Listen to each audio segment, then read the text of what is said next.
በስመ አብ ወወልድ ወመንፈስ ቅዱስ አሐዱ አምላክ። በስመ አብ ወወልድ ወመንፈስ ቅዱስ አሐዱ አምላክ። በስመ አብ ወወልድ ወመንፈስ ቅዱስ አሐዱ አምላክ አሜን። ይትባረክ እግዚአብሔር አምላክ እስራኤል ወአምላክ አበዊነ ቅዱሳን ዘተሳሃለነ ወገብረ መድኃኒተ ለሕዝበ ዚአሁ። ይቅር ያለን ለወገኖቹ ለሚመናን መድኃኒትን ያደረገ የአባቶቻችን አምላክ የቸርነት ባለቤት ቸሩ እግዚአብሔር ከዚህ ሰዓት ከዚህ ዕለት ስላደረሰን ስለ ቸርነቱ ስለ ምሕረቱ ቅዱስ ስሙ የተመሰገነ ይሁንና ለእናንተም እንደሚገባችሁ በየማዕረጋችሁ በእግዚአብሔር ሰላምታ እንዴት ዋላችሁ? እንዴት ሰነበታችሁ? ቸርነቱ ምሕረቱ ይቅርታው ለዘላለም የባሕሪ ገንዘብ የሆነ አምላካችን መድኃኒታችን እግዚአብሔር ቅዱስ ስሙ በድጋሚ የተመሰገነ ይሁን። እናታችን እመቤታችን ወላዲተ አምላክ ንጽሕት እማምላክ ማርያም ዕፀ መስቀሉ ቤተ ክርስቲያኑ ያከበራቸው ቅዱሳን ሁሉ ስማቸው የከበረ የተመሰገነ ይሁን። እንኳን አደረሳችሁ። ስብሐት ለአብ ወወልድ ወመንፈስ ቅዱስ ለዓለም ወለዓለመ ዓለም። መዝሙር 33 ቁጥር 1 እስከ መጨረሻው። እግዚአብሔርን ሁልጊዜ አመሰግነዋለሁ፣ ምስጋናውም ዘወትር በአፌ ነው። ነፍሴም በእግዚአብሔር ትከብራለች። ገሮችም ይስሙ ደስም ይበላቸው። እግዚአብሔርን ከእኔ ጋር ከፍ ከፍ አድርጉት፣ በአንድነትም ስሙን ከፍ ከፍ እናድርግ። እግዚአብሔርን ፈለግሁት መለሰልኝም፣ ከመከራዬም ሁሉ አዳነኝ። ወደ እርሱ ቅረቡ ያበራላችሁማል፣ ፊታችሁም አያፍርም። ይህ ችግረኛ ጮኸ፣ እግዚአብሔርም ሰማው፣ ከመከራውም ሁሉ አዳነው። የእግዚአብሔር መልአክ በሚፈሩት ሰዎች ዙሪያ ይሰፍራል ያድናቸውማል። እግዚአብሔር ቸር እንደሆነ ቅመሱ እወቁም፣ በእርሱ የሚታመን ሰው ብፁዕ ነው። ለሚፈሩት ችግር የለባቸውምና ቅዱሳን ሁሉ እግዚአብሔርን ፍሩት። ባለጠጎች ደኸዩ ተራቡም፣ እግዚአብሔርን የሚፈልጉት ግን ከመልካም ነገር አልተቸገሩም። ልጆቼ ኑ ስሙኝ፣ እግዚአብሔርን መፍራት አስተምራችሁ ዘንድ። ሕይወትን የሚፈቅድ ሰው ማን ነው? በጎ ዘመንን ለማየት የሚወድስ ማን ነው? አንደበትህን ከክፉ ከልክል፣ ከንፈሮችም ሽንገላን እንዳይናገሩ። ከክፉ ሽሽ፣ መልካምንም አድርግ፣ ሰላምን ሻት ተከተላትም። የእግዚአብሔር ዓይኖች ወደ ጻድቃኑ ጆሮዎቹም ወደ ልመናቸው ናቸውና። መታሰቢያቸውን ከምድር ያጠፋ ዘንድ የእግዚአብሔር ፊት ክፉን በሚያደርጉ ላይ ነው። ጻድቃን ጮኹ፣ እግዚአብሔርም ሰማቸው፣ ከመከራቸውም ሁሉ አዳናቸው። እግዚአብሔር በልባቸው የዋሃን ለሆኑ ቅርብ ነው። በመንፈስ ትሑታን የሆኑትንም ያድናቸዋል። የጻድቃን መከራቸው ብዙ ነው፣ እግዚአብሔርም ከሁሉ ያድናቸዋል። እግዚአብሔር አጥንቶቻቸውን ሁሉ ይጠብቃል፣ ከእነርሱም አንድ አይሰበርም። የኃጥእ ሞቱ ግን ክፉ ነው፣ ጽድቅንም የሚጠሉ ይጸጸታሉ። የባሪያዎቹን ነፍስ እግዚአብሔር ይቤዣል፣ በእርሱም የሚያምን ሁሉ አይጸጸቱም። ስብሐት ለአብ ወወልድ ወመንፈስ ቅዱስ ለዓለም ወለዓለመ ዓለም። ቸሩ መድኃኒታችን አምላካችን እግዚአብሔር የቅዱስ ዳዊት ሀብቱን የነቢያት በረከታቸውን ያሳድርብን። እንግዲህ መዝሙር 33 ነቢየ ጽድቅ ወልበ አምላክ ቅዱስ ዳዊት ከዛሬ 3000 ዓመት በፊት እግዚአብሔር ገልጦለት አንድም ስለ ሕዝቅያስ አንድም ከእርሱ በኋላ ስለሚነሱ ስለ ሁሉም ስለሚመለከተው ሁሉ የተናገረው ኃይለ ቃል ነው። በተለይ ቅዱሳን ሲበቁ ከብቃት ማዕረግ ሲደርሱ የመጀመሪያው ኃይለ ቃል ሕይወታቸው ትሆናለች። እባርኮ ለእግዚአብሔር በኩሉ ጊዜ፣ እግዚአብሔርን ዘወትር አመሰግነዋለሁ። ደህና ዋላችሁ። እግዚአብሔርን በሉ ዘወትር አመሰግነዋለሁ። እስቲ ግዙን። እባርኮ ለእግዚአብሔር በኩሉ ጊዜ ወዘልፈ ስብሐቲሁ ውስተ አፉየ እቺ ኃይለ ቃል የፍጹማን አነጋገር ወይም የክርስቲያን ፍጹም ማለት በጥሩ ትርጉሙ ክርስቲያን ማለት ነው። እንደዚያ ነው። ለክርስትና ደረጃ የምናወጣለት እንድናድግ ነው እንጂ ጌታችን አንዳንዴ ሰው ለፍጹማን ሲባል ይሄ ነገር እኔን አይመለከተኝም ማለት ነው ይላል። እንደዛ አይደለም። በመጽሐፍ የተጻፈው ሁሉ ይመለከታል። ለክርስቲያን አድርግ አታድርግ የተባለው ነገር ሁሉ ይመለከታል፣ ይመለከተኛል፣ ይመለከተናል። ስለዚህ ጌታ ሕግ ሲሰራ ይሄ ለፍጹማን ነው፣ ይሄ ለማዕከላውያን፣ ይሄኛው ለወጣኒ ብሎ አልሰራም። ነገር ግን በአንድ ጊዜ ከዚያ ማድረግ አይደረስምና ስላልደረስንበት ራሳችን እየወቀስን ለመድረስ እየታገልን መኖር ነው የሚጠበቅብን። እውነተኛ ክርስቲያን እንዲህ ይላል፣ እግዚአብሔርን ዘወትር አመሰግነዋለሁ። እንዴት ዋላችሁ? እግዚአብሔር ይመስገን። እንዴት ዋላችሁ? እግዚአብሔር ይመስገን። ስንት ጊዜ ብለው ሳትቀዘቅዙ ከዚህ በኋላ ስንት ጊዜ ብል ትመልስልኛላችሁ? ያለ ማቋረጥ ጎሮሯችን እስኪዘጋ መቆም እስኪያቅተን ድረስ እንላለን። በነገራችሁ ላይ በፍቅር የምንለው ከሆነ ጎሮሯችንም አይዘጋም ማለትም አያቅተንም። ነገር ግን እግዚአብሔርን ሁልጊዜ ዘወትር አመሰግነዋለሁ ያለውና ወዘልፈ ስብሐት ውስተ አፉ ያለው ለምንድን ነው መድገም ያስፈልገው? እግዚአብሔርን ዘወትር አመሰግነዋለሁ ካለ ለምንድን ነው ዘወትር ምስጋናው በአፌ ነው የሚለን? ዘወትር አመሰግነዋለሁ አለ፣ ደግሞ ዘወትር በአፌ ነው። ለምን? የመጀመሪያው አነጋገር ስለ ቃላዊ ምስጋና አይደለም። እባርኮ ለእግዚአብሔር በኩሉ ጊዜ አለ። እግዚአብሔርን ዘወትር አከብረዋለሁ አመሰግናለሁ ማለት ደጋግሜ እንደምለው ምስጋና ማለት ግድ መዘመር ብቻ አይደለም። ምክንያቱም መዘመር ብቻውን በእግዚአብሔር ፊት ቁም ነገር የለውም። መላእክት ዝማሪያቸው ይወደዳል አይወደድም? ተናገሩ እንጂ ይወደዳል አይደለም? ነገር ግን መላእክት ንጽህና ባይኖራቸው ምስጋናቸው ይፈለግ ነበረ? ንገሩኝ። መላእክት ምስጋናቸው እንዲወደድ ያደረገው ንጽህናቸው ነው። ዛሬ ስትሉኝ እንደሆነ የመላእክትን ምስጋና በጭንቅላቱ በአፉ የያዘ ብዙ ሰው አለ። የመላእክት ሕይወት ስለሌለው ምስጋናው አይወደድለትም በእግዚአብሔር ዘንድ። ገታ አላድርግ ራሴን። ዛሬ ስለ አባ ሳሙኤል ስለሆነ የምንናገር አሁን ይሄ እኮ አስቶ የኛው ኃይለ ቃል ወደ ትችት ሊወስድ ነው።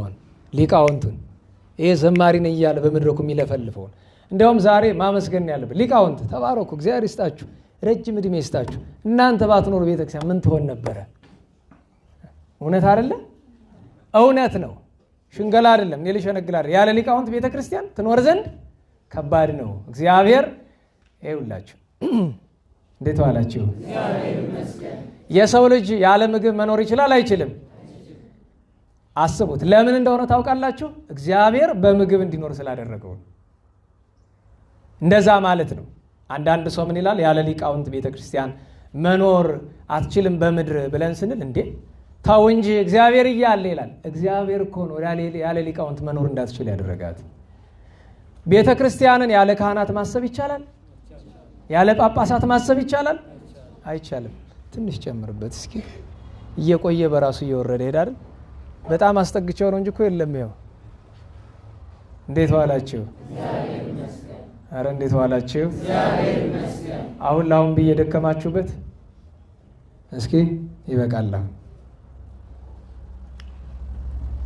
ስለዚህ እግዚአብሔርን ዘወትር አመሰግነዋለሁ አለ። በምን? በሕይወቴ። ምክንያቱም እግዚአብሔርን በከንፈር ብቻ አይደለም። ከንፈር ከብዙ ፐርሰንት የተወሰኑ ነው የሚይዝ የከንፈር ምስጋና። ለምን ቢባል መጽሐፍ ይላል መስዋዕተ ዘበይንተ ኃጢአት ኢሰመርኩ፣ ስለ ኃጢአት ይቅር በለኝ ብለህ የምታቀርብልኝን መስዋዕቱን አልፈለኩም። ስጋከ አንጽህ ሊተ፣ ምስጢሩ ለስጋዊ ቢሆንም ጥሬን ዘሩን ግን እንጠቀምበታለን። ስጋህን አዘጋጅልኝ፣ ስጋህን በንስሐ በሕግ በቅድስና አንጻልኝ። ምክንያቱም እኛ ብናመሰግነው ለእግዚአብሔር ምን ያደርግለታል? ምንም አያደርግለትም። ምስጋናው ተመልሶ ጥቅሙ ለራሳችን ነው። ነገር ግን ያለ ንስሐ ያለ መልካም ስራ እግዚአብሔርን ማመስገን አይቻልም። ብናደርገውም የሰይጣን ምስጋና ነው የሚሆን። ሰይጣን እኮ ያመሰግናል፣ ወዶ ነው በግድ ያመሰግናል። ስነ ፍጥረት ምን ይላል? በምሽት 1 ሰዓት ላይ በዛቲ ሰዓት ያአኩትዎ አጋንንት ለእግዚአብሔር ወይስእልዎ፣ በዚህ ሰዓት እግዚአብሔርን ስላላጠፋን እናመሰግናለን ይሉታል። በተጸምዶ ጊዜው ሳይደርስ አታጥፋን ብለው ይለምኑታል ይላል መጽሐፈ ስነ ፍጥረት። አጋንንት ያመሰግናሉ።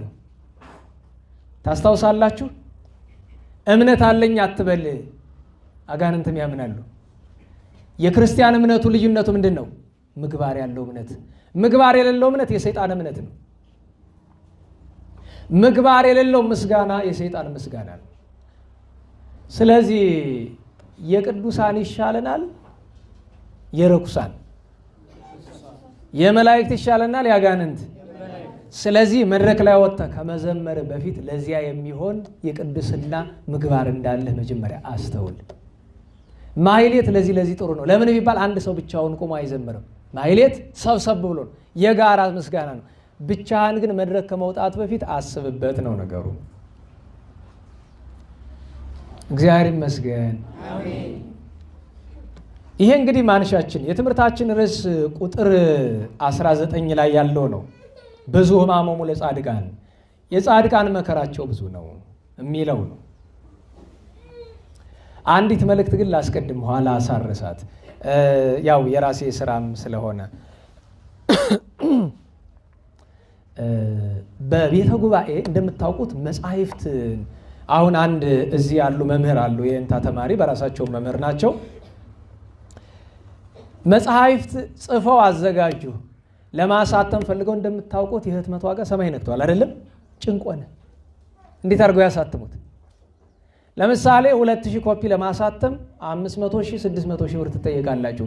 አሁን የአብነት ተማሪ 500,000 600,000 ቁጥሩንም አያውቀው እንኳን ገንዘቡን። አስቡት። እውቀቱ አለ፣ አዘጋጅተዋል፣ ጽፈዋል፣ ግን በምን ይታተም? እና ያንን እያወሩ ነበረ። ከዚህ ሲከፋ ግን እኔ የገረመኝ ግለሰቡ ማሳተም አለመቻላቸው አይደለም። አብየ እግዚእ ቤተክርስቲያን ታውቃላችሁ አይደል? አታውቁም? አብየ እግዚእ ኪዳነ ምሕረት ጉባኤ ቤት እንዳለ ታውቃላችሁ። በተለይ መጽሐፉ ብሉያት አዲሳት ይተረጎምበታል። ጉባኤ ቤቱ አብነት አለው የራሱ። ሁሉም ጉባኤ ቤት የራሱ አብነት አለው። አብነት ታውቃላችሁ? አብነት ምንድን ነው? ትርጓሜ የጋራ አለ፣ አብነት ግን የራስ ነው አይደል? መንበረ መንግስት አብነት የራሱ ነው። አብነት ማለት አንድ ሁሉ ቦታ ላይ ላይሆን ቢችልም የሆነ ኃይለ ቃል ላይ ሲደርስ የሚተረጉምበት ዘይቤ አካሄዱ የራሱ ምን ይባላል? አብነት። የሚያይበት መንገድ አብነት እስከ ንባብም ይሄዳል። ለምሳሌ አንደኛ ቆሮንቶስ ምዕራፍ 11 ቁጥር 1 ላይ ተመሰሉ ነው ተመሰሉ ነው። እዚህ ቤተ ጉባኤ እንዴት ብሎ ጠብቆ ነው ላልቶ። እንደዚህ አሁን ከአንዱ ቤተ ጉባኤ ጠብቆ ይባላል፣ ከአንዱ ላልቶ ይባላል። ከንባብ ይጀምራል አብነት። ዋናው ግን አብነት የሚያሰኘው ያተረጓጉም ዘይቤው፣ በተለይ ደግሞ ሀተታው። የሚጣላ ነገር እኮ አይደለም፣ ይለያዩ ነው ሳይሆን አንዱ የተለየ ማብራሪያ የሚሰጥበት የሆነ ክፍል አለው። ይሄ የገሌ አብነት ነው ይባላል። ለምሳሌ የአብየ እግዚእ አንድ አብነት ልንገራችሁ። አብነት ሲባል ተጽፎ አታገኙትም። አብነት ብዙ ጊዜ የቃል ነው። ያ ወደ ህትመት ሲወጣ ነው በጣም አስፈላጊ። ያ ወደ ህትመት ሲወጣ ሁሉ ሰው ያገኘዋል። ለምሳሌ የብሉያት አብነት በቃል ያለ እዚህ በፊት ከዓመታት በፊት ተምረንበታል። ሲራክ 34:26 ላይ ኃይለ ቃል አለው። ምን የሚል? ለዘይሰቲ ወይነ ምንትኑ ህይወቱ፣ ወይን ለማይጠጣ ሰው ምን ህይወት አለው የሚል። ይህንን ጥሬ ዘሩ በአንድ በሁለት ያልፈዋል። ትርጓሜው በአንድ በሁለት ያልፈዋል። የቃል ሀተታው ግን እስከ 7 ይደርሳል። አብነት ማለት እሱ ነው። አንድም እያለ ሀተታ ይጨምርበታል። እና የዘይቤ አብነት አለ፣ የአነባበብ አብነት አለ፣ የትርጓሜ አብነት አለ። ይሄ ሁሉ አንዱ ቤተ ጉባኤ ከአንዱ ቤተ ጉባኤ ይለያል ማለት ግን ልብ ብላችሁ ያዙ። ተረድታችሁኛል? ምስጢሩ አይደለም ይለያይ፣ አተረጓጎም አካሄዱና ወይም ደግሞ አንዱ ከአንዱ ይልቅ ሰፋ ያለ ሀተታ ይሰጥበታል። ተረድታችሁኛል? እና ከጉባኤ ቤታችን ከአብየ እግዚእ ጉባኤ ቤት አብነት ለምሳሌ መንበረ መንግስት ሃይማኖተ አበው ታትሟል፣ ኢሳይያስ ታትሟል፣ ቄርሎስ ወጳላዲዮስ ታትሟል፣ እዝራ አርባዕቱ ታትሟል አይደለም? ደስ ብሎናል። የአብየ እግዚእ ግን እስካሁን ድረስ አብነቱ ታትሞ አያውቅም። ስለዚህ ልንጀምር ነው። የምንጀምረው በሰሎሞን ወሲራክ መጽሐፍ ነው። ከዚህ በፊት ሰሎሞን ወሲራክ አለ፣ ግን መጽሐፉ ትንሽ ከባድ ነው። ከባድ ነው ማለት ወይም ደግሞ ከባድ ነው ያልኩት ስለማክበር ነው እንጂ ማለት አስተታተሙ ንባቡም አስቸጋሪ ነው። በዚያ ላይ አብነት ለነገሩ አብነት ብላ ይገባቸው ዝም የቆም ለፈልም እነሱ ጋር ልግባባ አብነት የሌለው ነው። አብነት የሌለው ማለት ትርጓሜው አለ ግን ተጨማሪ እና ሰሎሞን ወሲራክ አሁን ሊታተም ነው አብነቱን ይዞ። በነገራችሁ ላይ ለእናንተ እንዳይመስላችሁ የምነግራችሁ ለካሜራውን ደህና ዋላችሁ እናንተ። አይ ለእናንተ አይደለም። አንደኛ የለየላችሁ ድሃ ናችሁ። ሁለተኛ ድህነታችሁ የገንዘብ እንዳይመስላችሁ ጭንቅላት። እውነቴን ነው።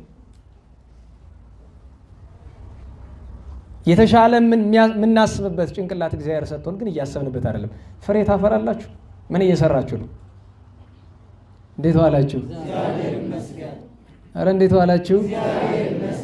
አሁን ምን እየሰራችሁ ነው ንገሩኝ እስኪ። አሁን ማለት እዚህ ጉባኤ ማለት ያለ በአጠቃላይ በህይወታችሁ ውስጥ ትልቅ ብላችሁ የያዛችሁት ሀገር ቤተክርስቲያን ይጠቅማል ብላችሁ ቁም ነገር የያዛችሁ ሰው እስኪ እጃችሁን አውጡልኝ። ለሀገር ለቤተክርስቲያን የሚጠቅም አንዳች ስራ ታጥቄ እየሰራው ነው ከወንድሞቼ ከእህቶቼ ጋር ከአባቶቼ ጋር ብላችሁ ምሰሩ ወይ? እስኪ የጉባኤ ቤት ኮሚቴ የሆናችሁ እስኪ እጃችሁን አውጡ። የጉባኤ ቤት ኮሚቴነት ያላችሁ የአብነት ትምህርት የጉባኤ ቤት ኮሚቴ ውስጥ አባል የሆናችሁ ካላችሁ እጃችሁን አውጡልኝ። አይዟችሁ የውዳሴ ከንቱ ምናምን የለም፣ ግድ የለም ልየው ካለ። እሺ ለገዳማት ስራ ኮሚቴ የሆናችሁ የገዳም ኮሚቴ የሆናችሁ የምታገለግሉ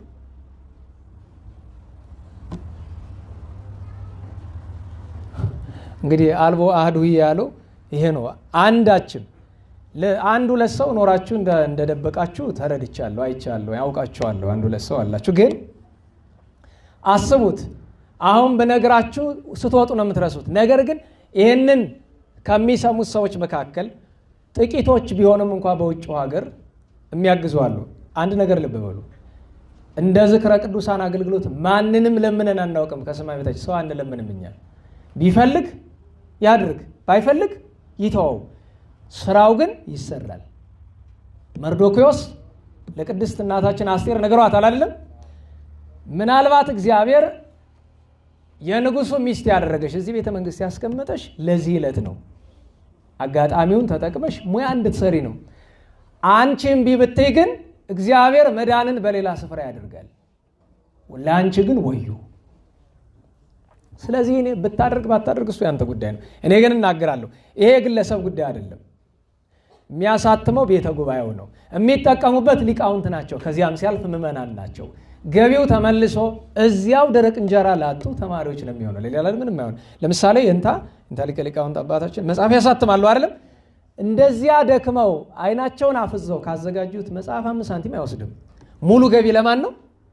ለጉባኤ ቤቱ። እንዴት ዋላችሁ? ይህ ህንፃ ሲሰራ ከተሰራበት ገንዘብ እኩሌታው የመጽሐፍ ሽያጭ ነው። ከመጽሐፉ 74 ነው። ለዚያ ነው አባቶቻችን እውነተኞቹ የቤተ ጉባኤ አብነት አንስቶ ለግል ማሳተም በጣም ጸያፍ ነው። እንደዚህም ያደርጋል። ልገል ያለልም ታውቁታላችሁ ሊቃውንት ማን እንደሆነ። በጣም ነውር ነው። የቤተ ጉባኤ አብነት አባቶቻችን ስንት ደምና አጽም ገብረው ያቆዩትን አብነት የኪስ መነገጃ አይደረግም። ልክ የእንተ ሃይማኖት አሁን ሲያሳትሙ ለግል ኪሱ ያሳተመ ሰው አለ። ነውር የማይፈራ ተው እያል ነው የማይሰማ ለግል ኪሱ ነውር አይደለ። እንደዚህ አይነት ነገርኛ ማስታወቂያ አንሰራም። ስለዚህ ለህትመት ሲሄዱ መምህሩ የብሉያት መምህሩ የንታፍሬዎት ለህትመት ሲሄዱ ስንት ተባሉ? 1,420,000 ምናምን ሺህ ብር ለህትመት አስቡት። ድሮ እኮ በ200 300 ሺህ ማሳተም ይቻል ነበር። 1.9 ሚሊዮን ብር ተጠየቁ። ይህን ገንዘብ ከምንም ብለን አናጣውም። ነገር ግን እድል እንስጥ። ለጊዜው እስከ ሰኞ ድረስ ማተሚያ ቤት መግባት ስላለበት ተበድረን ማተሚያ ቤት ይገባል። እንግዲህ በረከት መሳተፍ የሚችል ሰው ካለ ድል እንስጥ ነው። ዞሮ ዞሮ አይዟችሁ ለእናንተ አይደለም ወትሮንም ለእናንተ አይደለም ብያለሁ እኮ ቅድም። ከፈለጋችሁ መሳተፍ ትችላላችሁ። ብትፈልግ 1000 ብር ስጥ፣ ብትፈልግ 10,000 ብር ስጥ፣ ብትፈልግ 5,000 ብር ስጥ። እሱ ችግር የለውም ከቻላችሁ። ግን ብዙ ጊዜ አላየውም። እኔ እዚህ ያላችሁ ሰዎች ስትሳተፉ አላየውም። ስጦታ የምትሰጡ ሰው አይታችሁ፣ ለምሳሌ የእንታ መድረክ ቆሞ ብዙ ሰው ይሰጣል፣ የእንታ ከሌለው አይሰጥም። እናውቀዋለን እኮ። ለምን? ለታይታ ለመመስገን፣ ውዳሴ ከንቱ ስለመሻት። ይሄ ጥሩ አይደለም። ሰው አይቶ መስጠት ጥሩ አይደለም። አባታችንን ማክበሩ ጥሩ ነው እያለ ግን ስጦታው ለመድኃኔዓለም በእውነቱ። ስለዚህ የአብየ እግዚእ ወይም በሌላ አነጋገር ዛሬ የሚተረጎመው ሁሉ ትርጓሜ የመጨረሻ አብነቱ አብየ እግዚእ ነው። በነገራችሁ ላይ አንዱነት ወቆ ከቤተ ጉባኤያት ሁሉ የሚቀድም ቤተ ጉባኤ ሰለስቱ ቤት ነው። ለአራት ትርጓሜ የቀደመ ሰለስቱ ቤት ነው። አራት ካልቆጠርን ከአራት በፊት የቀደመ ደብረ ብርሃን ነው።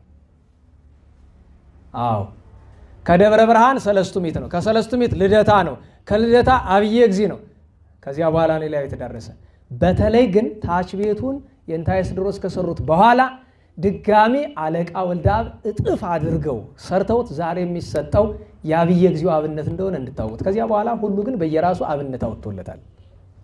ስለዚህ ይሄ አብነት ይታተም ዘንድ የነ አለቃ ወልደአብ የነ አለቃ ገብረሐና የነ መምህር ወልደ ሰንበት ታላቁ አብነታቸው ይታተም ዘንድ መርዳት የምትችሉ ሰዎች እርዱ የሚል የቤተ ጉባኤ መልእክት ይዘን መጥተናል። ስለዚህ የሚቻላችሁ አድርጉ ነው። እግዚአብሔር ለሚቻለው አይምሮ ልቦ ይስጥልን። ካልሆነ ግን በዚያም በዚህም ብለን ማሳተማችን አይቀርም። ያው ችግሩ ምንድነው? ያንን ስናደርግ ሌላ ስራ ይቀርብናል ነው እንጂ እኛ ዝክረ ቅዱሳን የማንችለውን አይደለም። ነገር ግን እንደምታውቁት የገዳማቱ ስራ አለ፣ የምኑ ወጫችን በጣም ብዙ ሆነና ተቸገርን። ለዛ ነው። ስለዚህ እንዴት ዋላችሁ? ወደ ጻድቁ አባታችን ታሪክ እንምጣና እንግዲህ ሰዓታችን ለመጠቀም እንሞክር። ዛሬ እንግዲህ የጻድቁ አባታችን የአባ ሳሙኤል ዓመታዊ እረፍት በዓላቸው ነው። እረፍታቸው የሚከበረው ከቅዱስ ሚካኤል ወርሃዊ መታሰቢያ ጋር ነው። በ12 ያረፉት የቅዱስ ሚካኤል ወዳጅ ስለነበሩ ነው። ምክንያቱም በዘመናቸው ሁሉ ረዳታቸው ነበር። ይሄ ምንባብ ስትመለከቱት የቅዱስ ዳዊት መዝሙር 33 ስለ ሕዝቅያስ የተነገረ ቢሆንም ከዚያ በኋላ ለተነሱ ሁሉ ያገለግላል። ልብ በሉ። ቁጥር 7 ላይ ስትሄዱ ይታየን መልአክ እግዚአብሔር አውዶሙ ለለ ይፈርህዎ፣ የእግዚአብሔር መልአክ በሚፈሩት ሰዎች ዙሪያ ይሰፍራል፣ ይከትማል። ወያድኅኖሙ ያድናቸዋል አለ። ልብ በሉ። የእግዚአብሔር መልአክ በሚፈሩት የሚለው ኃይለ ቃል ሁለት ቀዳዳ አለው፣ ሁለት አካሄድ አለው። ማንን በሚፈሩት ትለኝ እንደሆነ ከላይ እግዚአብሔርን ከታች መልአኩን። እንዴት ዋላችሁ? መላእክት ግርማቸው ያስፈራል። መላእክትን ልንፈራቸው ይገባናል። መጽሐፍ አለ እኮ የእግዚአብሔር መልአክ በሚፈሩት አለ። ማንን በሚፈሩት? መጀመሪያ ተናገሩ። ቀጥሎሳ መልአኩን ራሱ። ስለዚህ ፈሪሃ እግዚአብሔር ባለው ሰው ዙሪያ ማን አለ? መልአክ አለ። እግዚአብሔርን ትፈራላችሁ? እግዚአብሔርን የሚፈራ ስንት ሰው አለ? ፈሪሃ እግዚአብሔር ምንድን ነው? እግዚአብሔርን መፍራት ምንድን ነው? ታውቃላችሁ፣ ሰሞኑን እየተናገርንለት ያለው ይሄ ስለ ሞቲቬሽን ታዳምጣላችሁ ኢንተርኔት ላይ። ዳዊት ህልም የሚባል ሰውየው በእንግሊዝኛ ያለውን እኔ በአማርኛ ልበልለት ብዬ ነው። ዳዊት ህልም የሚባል ቲዩብ ውስጥ ገብታችሁ ታያላችሁ። ዳዊት ቅዠት በሉት። እውነቴን ነው። ደህና ዋላችሁ? አባቶቻችን መልካም ስም ክፉ ሰው ላይ ሲወድቅ ቅጥል ያወጡለታል አይደለም? ለምሳሌ ጳውሎስ የሚባል መናፍቅ መጣ። እሱስ ብዙ ስድብ አይደለም፣ የሀገር ስም ነው፣ ሳምሳጢ አሉት አይደለም? ሲሞን፣ በነገራችን ላይ ሲሞን አይደለም እኮ ስሞን ነው፣ በልማድ ነው ሲሞን የሚባለው እንጂ ስሙ ማን ነው? ስምዖን ነው እኮ። ምን አሉት? መሰሪው። እስቲ መሰሪ በሉ። ታባቱና መሰሪ ነው፣ ሌባ መሰሪ ነው፣ ተንኮለኛ ማለት እኮ ነው። ከዛ ደግሞ ተክለ ሃይማኖት ነኝ ብለው አንዱ ክፉ ምናምንቴ ሲመጣ ምን አሉት? ርጉም አሉት። ርጉም ተክለ ሃይማኖት። ኤዎስጣቴዎስ ነኝ ብለው አንዱ መጣ። ምን አሉት? ቁርንጭ አሉት። ይሄን ደግሞ ምን አለው? ዳዊት ድሪምስ ሳይሆን ዳዊት ቅዠት። ጥሩ ትርጉም ነው አይደል? ድሪም ቅዠት ነው አይደል? እንዴት ዋላችሁ? ህልም ታያላችሁ አይደለም? ምን ትርጓሜው? ቅዠት። የቅዱሳን ህልም ራእይ ይባላል አይደለም? የኛሳ ቅዠት ይባላል። ቃዥቶ ሰውን ሁሉ ያቃዥዋል። ነገር ግን እንደምታውቁት ፊልም የማያስፈራራ ቅዠት። ለምሳሌ ቅዠት ማለት በህልምህ አሜሪካ ገብተህ ዶናልድ ምን የሚባል ማክዶናልድ ስለሚባል እሱን በርገር እየገመጥክ ላስ ቬጋስ ላይ ቁጭ ብለህ እንዲያውም እኮ የህልምህ ክፋቱ እዛ ሄደ ዝነኛ ሰዎች የሚጻፉበት መሬት ላይ ያንተ ስም ተጽፎ ታየዋለህ። ለመሐመድ አሊ ምናምን መሐመድ አሊ ተነስቷል ምናምን የሚል ማይክል ጃክሰን ምናምን የሚል ስም ላይ ያንተ ስም ታየዋለህ አበበ ከበደ ብሎ። ይሄ ምን ይባላል? ቅዠት። አየህ፣ ድሃ በህልሙ ቅቤ ባይጠጣ ይባላል አይደለም? ቁጭ አድርጎ ምንድን ነው የሚነግርህ? በቃ ትችላለህ፣ የሱ ካን ይላል። ትችላለህ። መጀመሪያ ደረጃ ትችላለህ የሚለውን አንድ ምናምንት የሰው እንዲነግርህ ከፈለክ ካብዳል። ስለምትችል መጀመሪያ መጽሐፍ ቅዱስ ነግሯል። ስለመቻላችን ማን የነገረን? መጽሐፍ ቅዱስ ነው። መጽሐፍ ቅዱስን ሳሰማ ሄደ እዛ ሄደ ከሰማህ ችግር አለ ማለት ነው። በጣም ችግር አለ። በጣም ትልቅ ችግር አለ። ትውልዱ እግዚአብሔርን እንዳይፈራ ለማድረግ አሁን አሜሪካን ሄዳችሁ አውሮፓ ሄዳችሁ ራሳቸውን ክርስቲያን የሚሉ አሜሪካና አውሮፓውያን በነገራችሁ ላይ ስለ እግዚአብሔር ሲናገሩ እንዴት እንደሆነ ታውቃለህ? ሰምታችሁ ገጥማችሁ ያውቃል? እግዚአብሔር ላይ ሲቀልዱ ሎቱ ስብሐት። እንዴት ዋላችሁ? እግዚአብሔር ላይ ሰው ሲቀልድ ሰምታችሁ ታውቃላችሁ? መናፍቃን እኮ አልቀልዱ። እውነት ለመናገር አሬዎስ ምንፍቅናውን ተናገረ እንጂ አልቀልድም። ፌዝ ኮሜዲ ይባልና አሁን ብዙዎቻችሁ የጥቁሩ መብት ተሟጋች ምናምን አድርጋችሁ የምትወስዱት የትሬቨር ኖዋህ አለ አይደለም? የዓለማችን የሰይጣን ቁራጭ ባለጌ ሰው ሲበዛ እንዳልኳችሁ ያው ሚዲያ ለሚዲያ ሰዎችን ለማወቅ ትንሽ ይረዳል። እንዴት ዋላችሁ? ማንን እንደምታዳምጥ ከማን ጋር እንደምትውል ምረጥ። እግዚአብሔር ሲለለ ምረጡ። አዎ ምረጥ፣ ጎዳናህን ምረጥ። ቤተ ክርስቲያንን ክርስትናን ለማጥፋት ያልተደገሰ ድግስ የለም። በተለይ ኢትዮጵያ ውስጥ ክርስትና አልሞት ብሎ አስቸገረ። እውነቴን እኮ ነው። ወይ አንድ ጊዜ በሞተላቸው ነው በተገላገሉት። እውነቴን እኮ ነው። እንደዚህኛም ከምንለዛለዝ አንዴ በለየለት። እኔ እውነቴን ነው። ይሙት ብዬ መመኘት አይደለም። ነገር ግን ተጠራሞተ ክርስትና ለምን እንደሚጠራሞት ታውቃላችሁ? አባቶች እናቶች አሉ ደግሞ በዓለምም በገዳምም ያሉ ክርስትናው እንዳይሞት መከራቸውን የሚያዩ እንደኛማ እኮ ሞቷል። ደህና ዋላችሁ? እግዚአብሔር ይመስገን። ከዚህ መካከል የአዳራሽ ሲበዛ እስከ 650 ሲያንስ 150 200 300 ይዛል አይደለም? እስኪ ክርስቲያን ይሆናል እዚህ መካከል? ክርስቲያን ሆነ እኔ ክርስቲያን ነኝ ብሎ በትክክል የክርስትናን መስፈርት የሚያሟላ አንድ ሰው አለ? በአንተ ልብ ውስጥ እኮ ክርስትና ጠፍቷል። በእኔ ልብ ውስጥ እኮ ወድሟል። የለም እኮ ርዕስ መርጥ ጻድቃን መከራቸው ብዙ ነው ይላል። አንተ ግን ክርስትናና መከራ ክርስትናና ረሃብ አይገናኝም ትለኛለህ። ምክንያቱም ያን ሞቲቬተር ያን አነቃቂ ሰው የምትወደው የምታዳምጠው ለምንድን ነው? ስለ ጥጋብ፣ ስለ ምቾት፣ ስለ ሀብት፣ ስለ ዝና፣ ስለ ስኬት ያወራልሃል። አፍን ከፍተህ ልክ እንደ ኮሜዲ ሾው ታዳምጠዋለህ። አንተ መሳቅ እንጂ ማልቀስ አትፈልግም። አንተ መጥገብ እንጂ መራብ አትፈልግም። አንተ ማጌጥ እንጂ ተርታ ልብስ መልበስ አትፈልግም። ያንቺውም ይበሳል። እንዴት ብሎ ነው ክርስትና የሚገባ? እስኪ በሞቴ መከራ ለመቀበል የተዘጋጀ ሰውነት አለ። ፍላጎቱ አለ። መከራ መቀበል ትፈልጋላችሁ? አለ መከራ የሚፈልግ? ከነገረ ቀደም ጸሎት ላይ በጣም የምናተኩረው አቤቱ ወደ ፈተና አታግባን። ወደ ፈተና አታግባና ማለት ፈተና አይምጣ ማለት አይደለም። ወደማንችለው ወደማንወጣው አንድም ራሳችን በኃጢአታችን ወደምናመጣው ፈተና አታስገባን ማለት ነው እንጂ ፈተና አይቀርም። ሰው ሁለት ምርጫ ነው ያለው። ከእግዚአብሔር ጋር ከሆነ ይፈተናል። አስቡት፣ ፈጣሪ እንኳን ስጋችን በተዋሃደበት ወራት ተፈትኗል። ሰው ጾሞ በረሃብ አሁን አባ ሳሙኤል ዘዋልባ በኋላ ስንተርክ ጎመኑን አሻግተው ይበሉት ነበረ፣ እንጀራውን እስኪ ተላጠብቀው ይበሉት ነበረ ሲባል ለመስማት እንኳን ይቀፈናል አይደል? አይገባም። እንዴት ብለህ ትረዳዋለህ? እንዴት ብለሽ ትረጂዋለሽ? ለዛ ነው ክርስትናን እኛ ገለነዋል፣ አባቶቻችን ይጣጣራሉ፣ ጠላትም ደግሞ ጨርሶ ለማጥፋት ይጣጣራል። እስካሁን ድረስ በመሃል ሜዳ ነው ያለነው። መሃል ሜዳ ላይ አስቸጋሪ ነው። አንዱ ዘማሪ ነኝ የሚል በቀደም የዓለም ዋንጫ ፍጻሜ ነበር አይደለም? አልነበረም እንዴ? እንዴት ዋላችሁ? ነበር አልነበረም? ማን ያሸነፈው ዋንጫውን? ደቡብ አፍሪካ። ማን ያሸነፈ? አረ ንገሩኝ በሞቴ። አርጀንቲና። እሺ። እና እኔ አይደለሁም እንጂ ማን እንደወቀሰው አላውቅም። ልጁ ያው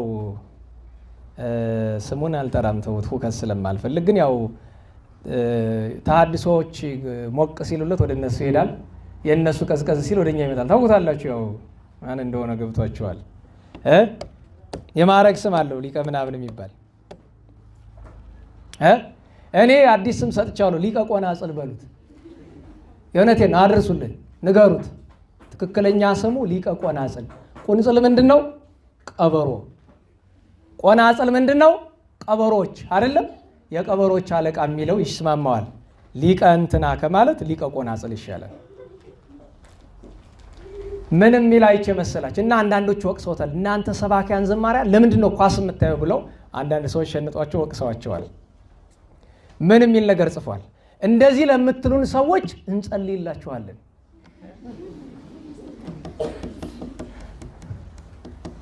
ኳስ ለምን አያችሁ ብላችሁ ለምትወቅሱን ሰዎች ምን እንላችኋለን? ንገሩኝ እንጂ። ሰው ግን እንዴት በድንቁርና ያጌጣል! እንዴት ዋላችሁ? ሰገራ በነካ ልብስ የነካ ልብስ ለብሰህ ሰርግ ቤት ትገባለህ? ሰው ሰገራ በነካ ልብስ ያጌጣል? እንዴት ሰገራ የመሰለ አስተሳሰብ ይዞ በዚያ ላይ ያጌጥበት እንዴት ይሞክራል? ባካችሁ ይሄንን ነው አሁን ሰባኪ ዘማሪ ብለህ መድረክ ላይ የምታወጣው። ወይ ሊቀ ልሳናት ወይ ሊቀ አይዞ ደግሞ ፋንታውን እንዳይመስላችሁ ደግሞ ስም ያለው ሞኝ ነው። እሱንም ሊቀ ልሳናት ብለውታል መሰል። ይሄኛው ሌላ ነው፣ ዘማሪ ነኝ የሚል ሰው ነው። ብዙ ካሴት አለው። ካሴት አለው ነው ያልኩኝ። ካሴት አለው ብዙ። ሰው በዚህ ልክ ይደናቆራል። ግን አስቡ፣ የጻድቃን መከራቸው ብዙ ነው። ነገር ግን አስቀድሞ ምን ነግሮናል? የእግዚአብሔር መልአክ በሚፈሩት እግዚአብሔርን በሚፈሩት ሰዎች ዙሪያ ይሰፍራል ያድናቸውማል አለ። ከሱ በላይ ግን ምንድነው የሚለው? ዝንቱ ነዳይ ጸርሃ፣ ይሄ ነዳይ ይሄ ችግረኛ ምን አለ? ጮኸ ወእግዚአብሔር ሰሞ። ማን ሰማው? እግዚአብሔር። ስለዚህ ድሃ ሲጮህ እግዚአብሔር ይሰማዋል። ያ ችግረኛ ሰው አውቆ ወዶ ችግረኛ የሆነው መልካሙ ሰው ሲጮህ እግዚአብሔር ይሰማዋል። ከዛ ወረድ ብሎ ሀተታ ሲሰጥ ኑ ልጆች እግዚአብሔርን መፍራት ላስተምራችሁ። ልብ በሉ ከላይ የእግዚአብሔር መልአክ የሚረዳ እግዚአብሔርን ስትፈራ ነው አለና ወረድ ብሎ ምን አለ? ኑ ደቂቀ ወስምዑኒ፣ ልጆች ኑ ስሙኝ፣ ፈሪሃ እግዚአብሔር መሐርክሙ፣ እግዚአብሔርን መፍራት ላስተምራችሁ ኑ አለ። ከዛ ቀጥሎ ህይወትን የሚፈቅድ ሰው ማን ነው? ህይወት የምትባለው ነው ይዘሩ አይደለም፣ የዘላለም ህይወትን ስም ያለው ሞኝ አይደል? የዘላለም ህይወትን እንዴት ዋላችሁ? እግዚአብሔር ይመስገን። የዘላለም ህይወት መንግስተ ሰማያት ትፈልጋላችሁ? እንግዲህ መምህራን ስሙ። አሁን ለማለት ታሽተው 4 ሰው 5 ሰው 10 ሰው አይደል? ትፈልጋላችሁ አትፈልጉም? እግዚአብሔር እየሰማችሁ እንደሆነ ወቁ። ትፈልጋላችሁ አትፈልጉም? በጎን ዘመን ለማየት የሚወድስ ማን ነው ይላል። አዝማነ መንግስተ ሰማያትን ማየት ትፈልጋላችሁ? መልካም ክላ ልሳነከ እምኩይ፣ አንደበትን ከክፉ ከልክል ዝጋ። እውነቴን እስቲ እንደው የቤት ስራ ልስጣችሁ። ከጉባኤ ከወጣችሁ በኋላ ምንም ሳታወሩ እስቲ ቤታችሁ ግቡ ትለኛለህ እና እኔ ምን ላድርግ? እቺ ደቂቃ የእውነቴን ነው። ጓደኞችም ትሆናላችሁ አይደለም? ለምሳሌ አንቺ አሁን ኩታራ ስለልጅ አታስቸግሪሽ። ጓደኞች ትኖራላችሁ አይደል? አብራችሁ የምትሄዱ ዝም ብላችሁ እስቲ ቤታችሁ ግቡ። ከዛ በኋላ ልክ መለያያ ቦታ ሲደርስ ደናደር ደናደሪ አይደለም ወይም በጥሩ መንፈሳዊ አማርኛ እግዚአብሔር በቸር ያሳድረን ብሎ መግባት። እንዴት ዋላችሁ? ያስማማል? ንገሩኝ፣ ያስማማል? እኔ እኮ መጽሐፍ ያለውን ነገር ተለማመደው ብዬ ነው። ክላ ልሳነ ከምኩይ ከክፉ ከልክል ያለ በትርጓሜው መልካም መናገር አልተከለከልክም። እኔ ግን እችን ቃል ያልኩባት ምክንያት ምንድነው? መጽሐፉ ያለ በጎውን ተናገር ክፉን አትናገር ነው አይደለም? ነገር ግን ለበጎ ብለህ በከፈትከው አፍህ ክፉ ይወጣል። ስለዚህ ለጊዜው ምን ተማር? ጨርሶ ለተወሰነ ጊዜ ዝም ማለት ዚፕ አድርገው ምን ሞክረው እስቲ። እውነቴን ነው። እዛ ትራንስፖርት ላይ የምትሄዱ ሰዎች እንዳታወሩኝ በኋላ ሰውታ ተነግረን እናንተ መጣችሁ ጥያቄ ምናምን የለም ዛሬ እንደውም ለእኔ ግልግል ነው ጥሩ ነው። እዚህም እንዳትመጡብኝ። ስለዚህ እንደዚህ ነው። ክላልሳነ ከምኩይ ወከናፍሪ ከኒ ከመይን በሐሰተ ይላል ጉሉተም ይላል። ውሸት ሽንገላ እንዳይናገር ከንፈርህን አስተምረው። እንዴት ዋላችሁ? እናንተ ምእመናን የተቀደሳችሁ የተባረካችሁ ምናምን ምን ይባላል? ይሄ ሽንገላ ሽንገላ ማጭበርበር ማታለል ይባላል። ሰዎች ያልሆኑትን ነገር መናገር አይገባም። እንዲህ እያለ ይመክረናል። ከዛ ምን አለ? ተጋሃስ እምኩይ ከክፉ ምን በል ሽሽ ራቅ። ወግበር ሰናየ ምን ስራ? መልካም ስራ። ህስሳ ለሰላም ወዲየግና ሰላምን ፈልጋት ተከተላትም።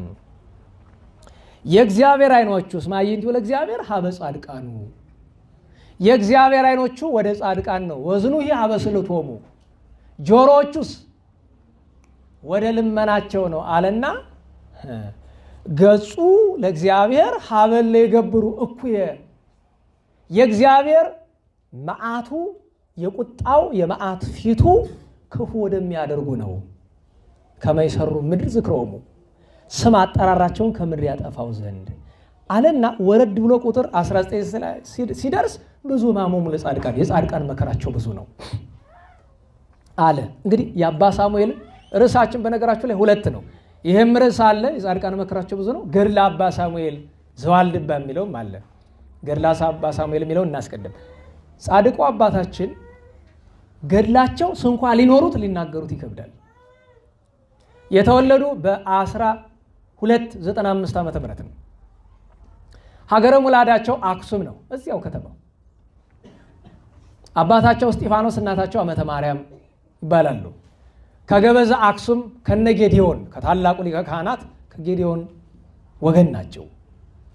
ለምንድን ነው ገድል ሲጻፍ ከገሌ ወገን ነው ብሎ የሚነግረን? ዘር ቆጠራውን ሽቶት ነው ትለኝ እንደሆነ አይደለም። የመጽሐፍ ቃል ተፈጸመ ለማለት ትውልደ ጻድቃን የተባረኩ ያለው የጻድቃን ትውልድ የተባረከ ነው። ምን ነው ጽድቅ ቅድስና በደም ይሸጋግራልን ትለኝ እንደሆነ አይደለም። አባት ጻድቅ የሆነ እንደሆነ ልጅ ማንን ነው የሚመስል?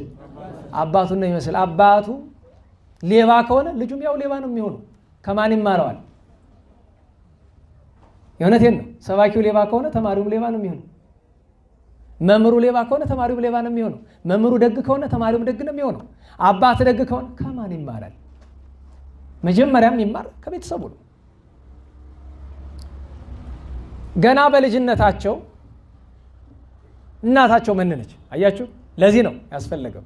አንዳንድ ታሪኮች አይ አርፋ ነው ይላሉ። በብዛት ትውፊቱ ግን መነነች። በዚህ ጊዜ ገና በልጅነታቸው አክሱም ሄዳችሁ ማይሹም የሚባለውን ስፍራ ታውቁታላችሁ? ውሃ ጎድጓዳ ስፍራ ያለበት አክሱም የተማራችሁ ወይ ደርሳችሁ የመጣችሁ ካላችሁ የንግስተ ሳባ መጠመቂያ የሚባለው እኛ የፋሲል አለን አይደለም? እዚያ ደግሞ የንግስተ ሳባ አለ። እዚያ ስፍራ ላይ ገና በ12 ዓመቱ አባ ሳሙኤል ውሃው ሰጥሞ ማልቀስ፣ መጸለይ፣ ማልቀስ፣ መጸለይ፣ ማልቀስ። በነገራችሁ ላይ አንድ ህፃን ሲያለቅስ ብታገኙ ምንድን ነው የምታስበው? ግማሹ ወይ ርቦቱን ይላል፣ ግማሹ ወይ ጠግቦ ነው ጥጋብ ነው አምን ይላል። ግን ካህናቱ ተሰበሰቡና አዩት።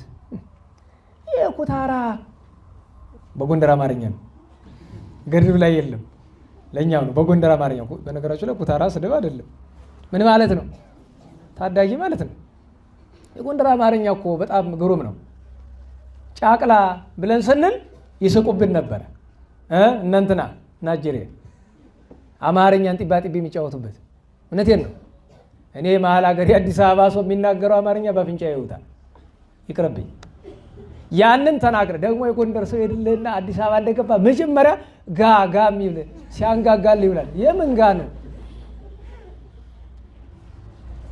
ከጅልነቱ ብዛት ጋን የማይገባበት ቦታ ያስገባውና ሲሳቅበት ይውላል። ደግሞ ምን አለ በላ ሳምባር አማርኛ በላነ፣ ጠጣነ፣ ሄድነ፣ ቆየነ አይደለ?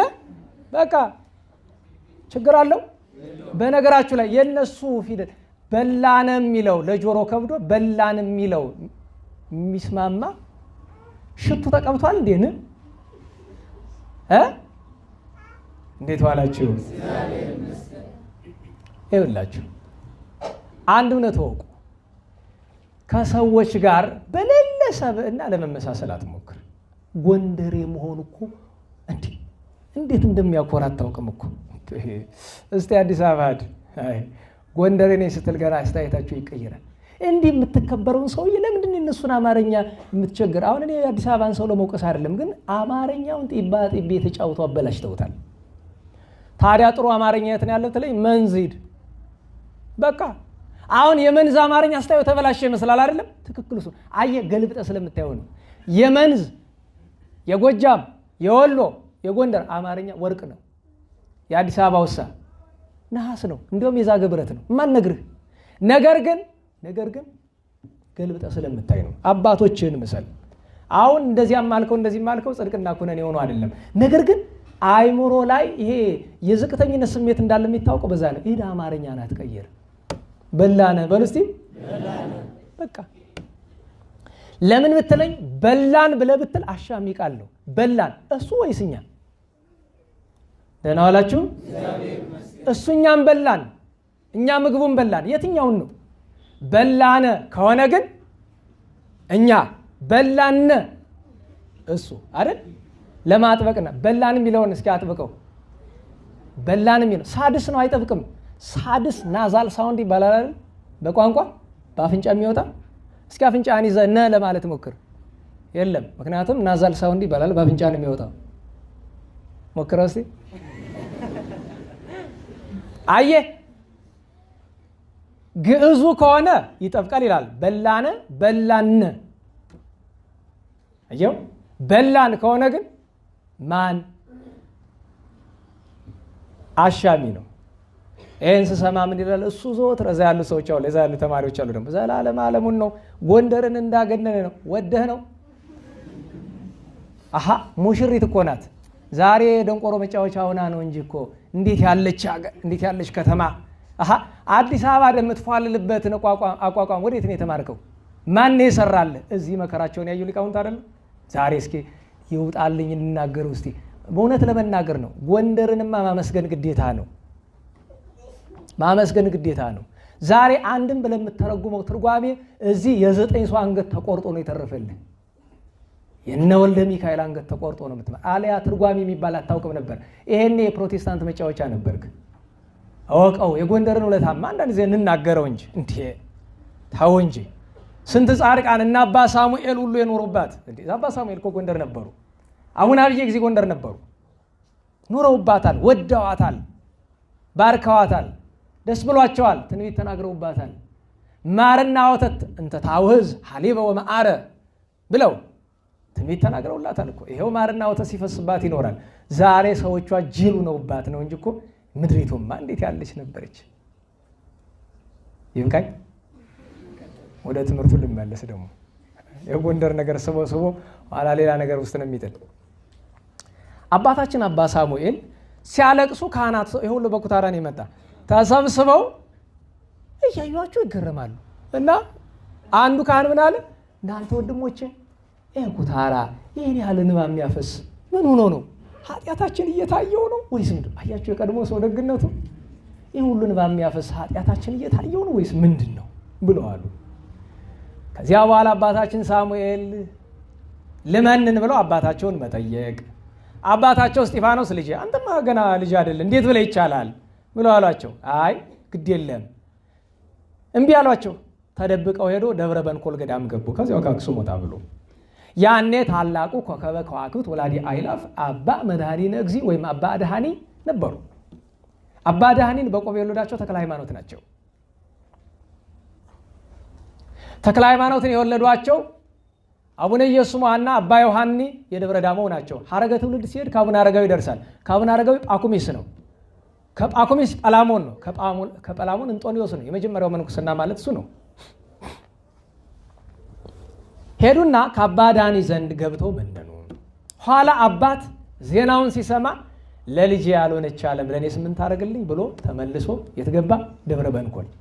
ከዚያ ገብቶ ልጄ ሳሙኤል እባክህ አስተምረኝ፣ ምናኔ ምን ትመስላለች? የገዛ አባታቸውን የስጋ አባታቸውን እጃቸውን ይዞ ምናኔ ያስተምሯቸዋል። የአባ ሳሙኤል ዘዋልድባ ምናኔ ምን ይመስላል በደብረ በንኮል ካልከኝ፣ ሌሊት እግራቸውን አስረው ሲሰግዱ ወዛቸው ሲንጠፈጠፍ ያድራል። ሲነጋ እንጨት ይሰብራሉ፣ ውሃ ይቀዳሉ፣ እግር ያጥባሉ፣ እንጀራ ይጋግራሉ፣ ወጥ ይሰራሉ። በዚያ ገዳም ልክ እንደና አቡነ ያሳይ መልአክ ሆኑ፣ እንደ መልአክ። ነገር ግን ደብረ በንኮል ለአክሱም ቅርብ ነውና ዘመዶቻቸው ዝናቸውን እየሰሙ መጥተው አስቸገሯቸው። ከዚያ አመንኩሱ ብሎ እግዚአብሔር እንዲያመነኩሳቸው አባ መድኃኒነ እግዚእን አዘዘ። አቡነ መድኃኒነ እግዚእ 72ቱን ከዋክብት አመንኩሰዋል፣ 49ኙን አመንኩሰዋል። ከሁሉ በሚቀድም ግን የወለዷቸው 7ቱን ከዋክብት ነው። እነዚህ 7 ከዋክብት ከሚባሉት ዋናው የ7ቱ ከዋክብት ራሳቸው አባ ሳሙኤል ዘዋልድባ ናቸው። ከአቡነ ሳሙኤል ተጨማሪ እና አቡነ ያሳይ መንዳባው፣ አቡነ አፍቅረነ እግዚእ ጉጉቤኑ፣ አቡነ ሳሙኤል የጣሬጣው፣ ሳሙኤል የቆየጻው። ኋላም ደግሞ ከ7ቱ አልተቆጠሩም እንጂ የደብረ ሃሌሉያው ሳሙኤልም ሄደው ከአባ መድኃኒነ እግዚእ መንኩሰዋል። በእርግጥ አባ እንጦንስ ናቸው ያመነኩሳቸው፣ ግን ተባርከዋል ይባላል። ሲመነኩሱ ገዳሙ በብርሃን ተሞላ። በ7ቱ ራስ ላይ እንደ ከዋክብት ብርሃን ተፍለቀለቀ። በዚህ ምክንያት ምን ይባላሉ በቤተክርስቲያናችን? 7ቱ ከዋክብት። 7ቱ ከዋክብት በሉስ። 7ቱ ከዋክብት እና አቡነ ሳሙኤል 7ቱ ከዋክብት ይባላሉ። ከመነኮሱ በኋላ ከአባታቸው ከጻድቅ አባታቸው ከመንፈሳዊ አባታቸው ከአባ መድኃኒነ እግዚእ ተባርከው ወጡ። በዓት ሲፈልጉ ስብከተ ወንጌል እያስተማሩ ነው። በነገራችሁ ላይ በዓት ፍለጋ እስከ ሸዋ ወርደዋል። ኋላም እንደገና ደግሞ አቡነ ገብረ መንፈስ ቅዱስን ፍለጋ ታች ደቡብ አካባቢ ሁሉ ሂደዋል። በዓት ፍለጋ ዞሮ የት ያገኛለው? እዚህ ጣና ላይ ዛሬ መንዳባ የሚባለውን ስፍራ አገኙትና ከዚያም ውስጥ ሌላም ቦታ ነበረ። እዚያ ሲጸልዩ እግዚአብሔር ተገልጦ አይ ያንተ ስፍራ ይህ አይደለም፣ ያንተ ስፍራማ ዋሌ ናት፣ ዋልድባ ናት ብሎ መለሳቸው። ሄደው ዋልድባ ገቡ። ዋልድባ የተመሰረተ በአጤ ካሌብ ዘመነ መንግስት፣ አንዳንዶቹ በእልአሜዳ ዘመን። እልአሜዳ ማለት ከካሌብ አንድ ንጉስ በፊት የነበረ ነው። ያ ማለት በ5ኛው ክፍለ ዘመን መጨረሻ አካባቢ ነው።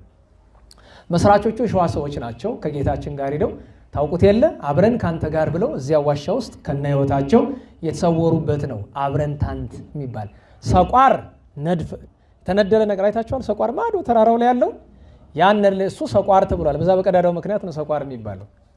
ሌሎች ምክንያትም አባቶች ይሰጣሉ።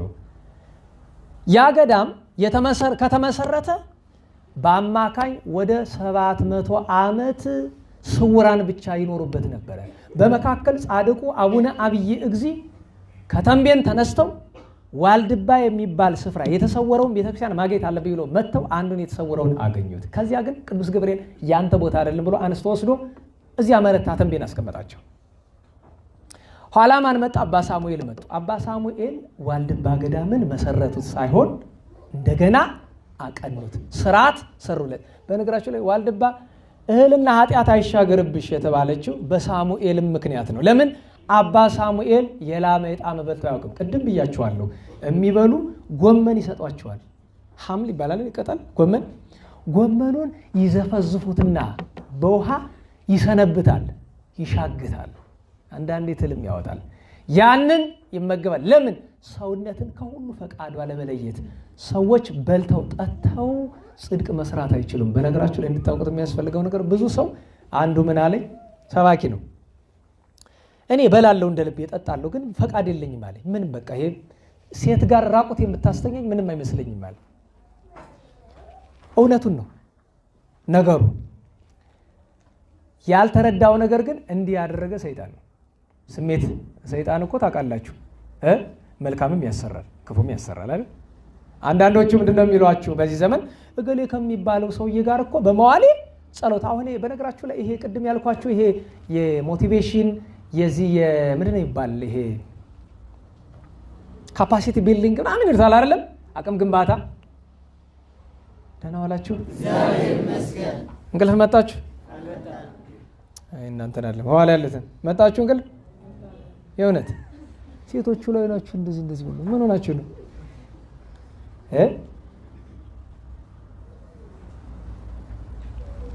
እስቲ አባ አቡነ እንበላን ጊዜ ግን መምህርን አባ ሳሙኤል ካህን ገብቷችኋል? ፈሊጥ ወቁ። መምህርን አባ ሳሙኤል ይላል። እንዲሁ ፈሊጥ እንዲሁ አንተን እንዲሁ ታዲያ ሰንበት ተማሪ ብሎ ሲሉ ምን አንተ የሰንበት ተማሪ ነው ያዘቦት ተማሪ ነህ እንጂ እቺን እንኳን አታውቅም። መምህርን አባ አባ መደጋገሙ አይደለም ችግሩ፣ ግን ካላወቅበትም አተው እሺ በሉን ዘምር አባ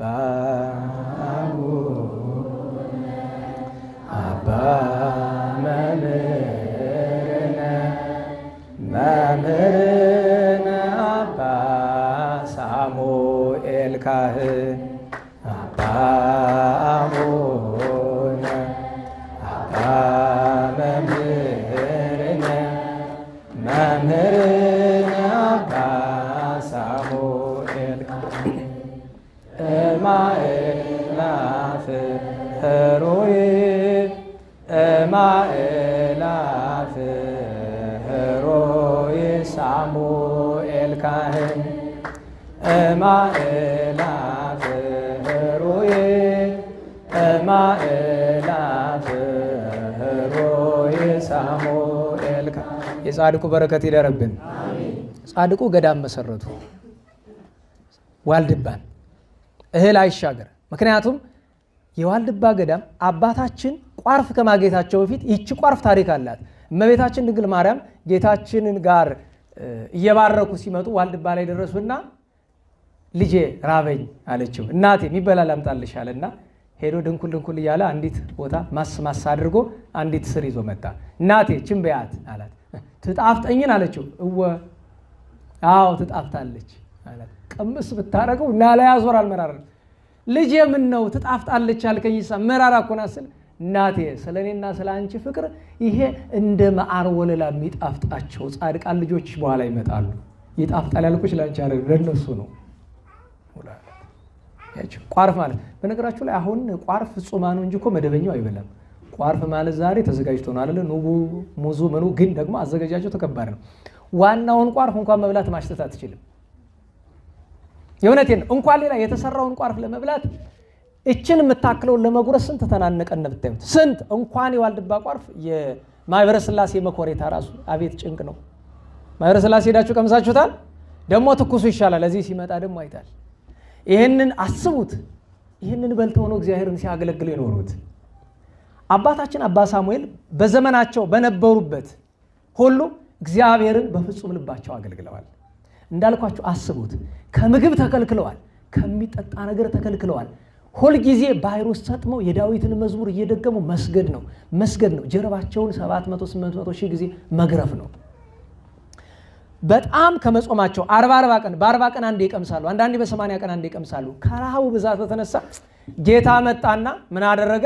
አውራ ጣቱን ሰጣቸው፣ ካፋቸው ውስጥ ከተተ። ሕፃን ልጅ እንደሚጠባ አውራ ጣቱን የጌታን አስቡት። ያንን መዓዛ መለኮት ወደ ወዳቸው ገባ። ከዚያ ቀን በኋላ እስከሚያርፉበት ቀን ድረስ እርቧቸው አያውቅም። እሱ ብቻ አይደለም፣ ሰውነታቸው በመከራ ቆስልስልስል ብሎ ነበርና ከዚህ ጌታችን በተቀደሰ ምራቁ አካላቸውን ልክ ቅባ ቅዱስ ቅባ ሜሮን ካህን እንደሚቀባው አለ አይደለም፣ ቀባቸው። ኃይል ተመሉ። በብዙ ተጋድሎ ኖረዋል። አባታችን አባ ሳሙኤል በዘመናቸው ብዙ ትልቅ ስራዎችን ሰርተዋል። የመጀመሪያው ትልቁ ተጋድሎን ለየት ወዳለ ደረጃ ከወሰዱ አባቶች መካከል አንዱ እሳቸው ናቸው። ለምን በእሳቸው ልክ መበርታት ልካም ይቻላል ብለው እንዲያስቡ ጻድቃን እንዲቀኑባቸው። በአባ ሳሙኤል አይታችሁ ከሆነ ጻድቅ ሆኖ ከእሳቸው በኋላ የተነሳ የእሳቸውን ገዳም ያልጎበኛ አታገኙ። ሁሉ ሰው የት መሄድ ነው የሚፈልግ? ዋልድባ። ጻድቃን ሁሉ የት ነው የሚሄዱ? ዋልድባ። የቅዱሳን ገድል ላይ የምትመለከቱት በዓታቸውን ለቀው ጉብኝት ከሄዱ ዋልድባ ነው የሚሄዱ። ዋልድባ ለምን? የሳሙኤል መቃብር ፍለጋ፣ ከአባ ሳሙኤል ጸጋ በረከት ለመካፈል። እግዚአብሔር ብዙ ቸርነት አድርጎላቸዋል። ከኒህ ቅዱስ ሰው ሕይወት አንዳንድ ነገሮችን እናንሳ። የመጀመሪያው ትልቁ ነገር እርሳቸው ለእግዚአብሔር ስለተገዙ እግዚአብሔር ፍጥረቱን ሁሉ አስገዛላቸው። ፍጥረት ሲባል ታውቃላችሁ፣ አንዱ ውሃ ነው አይደል? እንዴት ዋላችሁ? አባይ ውስጥ ስትገባ ያሰጥማል አያሰጥምህም? ንገረኝ። ለእግዚአብሔር ከታዘዝክ ግን አያሰጥምህም። ለምሳሌ ብዙ ቅዱስ አባ ሳሙኤል አንድ ጊዜ ተከዜን ከፍለውታል። አንድ ጊዜ ግን እግዚአብሔር ድንቁን ሊያሳይ ሲሄዱ ቅዱስ ሚካኤል በቀኛቸው ተገለጠና ተከዜ ላይ ደረሱ። ምን ማድረግ እንዳለባቸው ሲጠይቁት ግባበትና ተሻገር፣ መክፈል የለም ዝም ብለህ ነው የምትሻገሩ ተባለ። ልብ በሉ፣ በቀኝ እጃቸው ዳዊታቸውን ይዘዋል፣ በግራ እጃቸው እሳት ይዘዋል። ለአገልግሎት እየሄዱ ነው፣ ለተልእኮ። መጽሐፍና እሳት ይዘህ ግባ አላቸው። ገቡ፣ አሰጠማቸው። ወስዶ ወዲያ ማዶ ተፋቸው፣ ወዲያ ሌላ ታች ሀገር ማለት ነው። መጽሐፉ አልረጠበም፣ እሳቱ አልጠፋም። ይህ አይደል እግዚአብሔር ድንቅ ስራ? በቃ አንድ። ሁለተኛው ዝናምን ቆም ቢሉት ይቆማል፣ ዝናብ ቢሉት ይዘንባል። እንደ ኤልያስ፣ እንደ ቅዱስ ኤልያስ። እሱ ብቻ አይደለም፣ ነፋሳትን ያዛሉ። ነፋስ ሁለት አይነት አይደል? ነፋሰ ጤና አለ፣ ነፋሰ ምሕረት፣ ነፋሰ መዓት አለ። ነፋሰ መዓት ሲመጣ ይገቱታል። ተው ካሉ ተው። ሁላችንም የምንፈራ አራዊትን ነው አይደለም? ለምሳሌ የእሳቸው ቅዱሳን ብዙ ልጆች አሏቸው፣ ግን ቀዳሚ ልጃቸው አባ ዘሩፋኤል ይባላል አይደለም? ጻድቁ ዘሩፋኤል።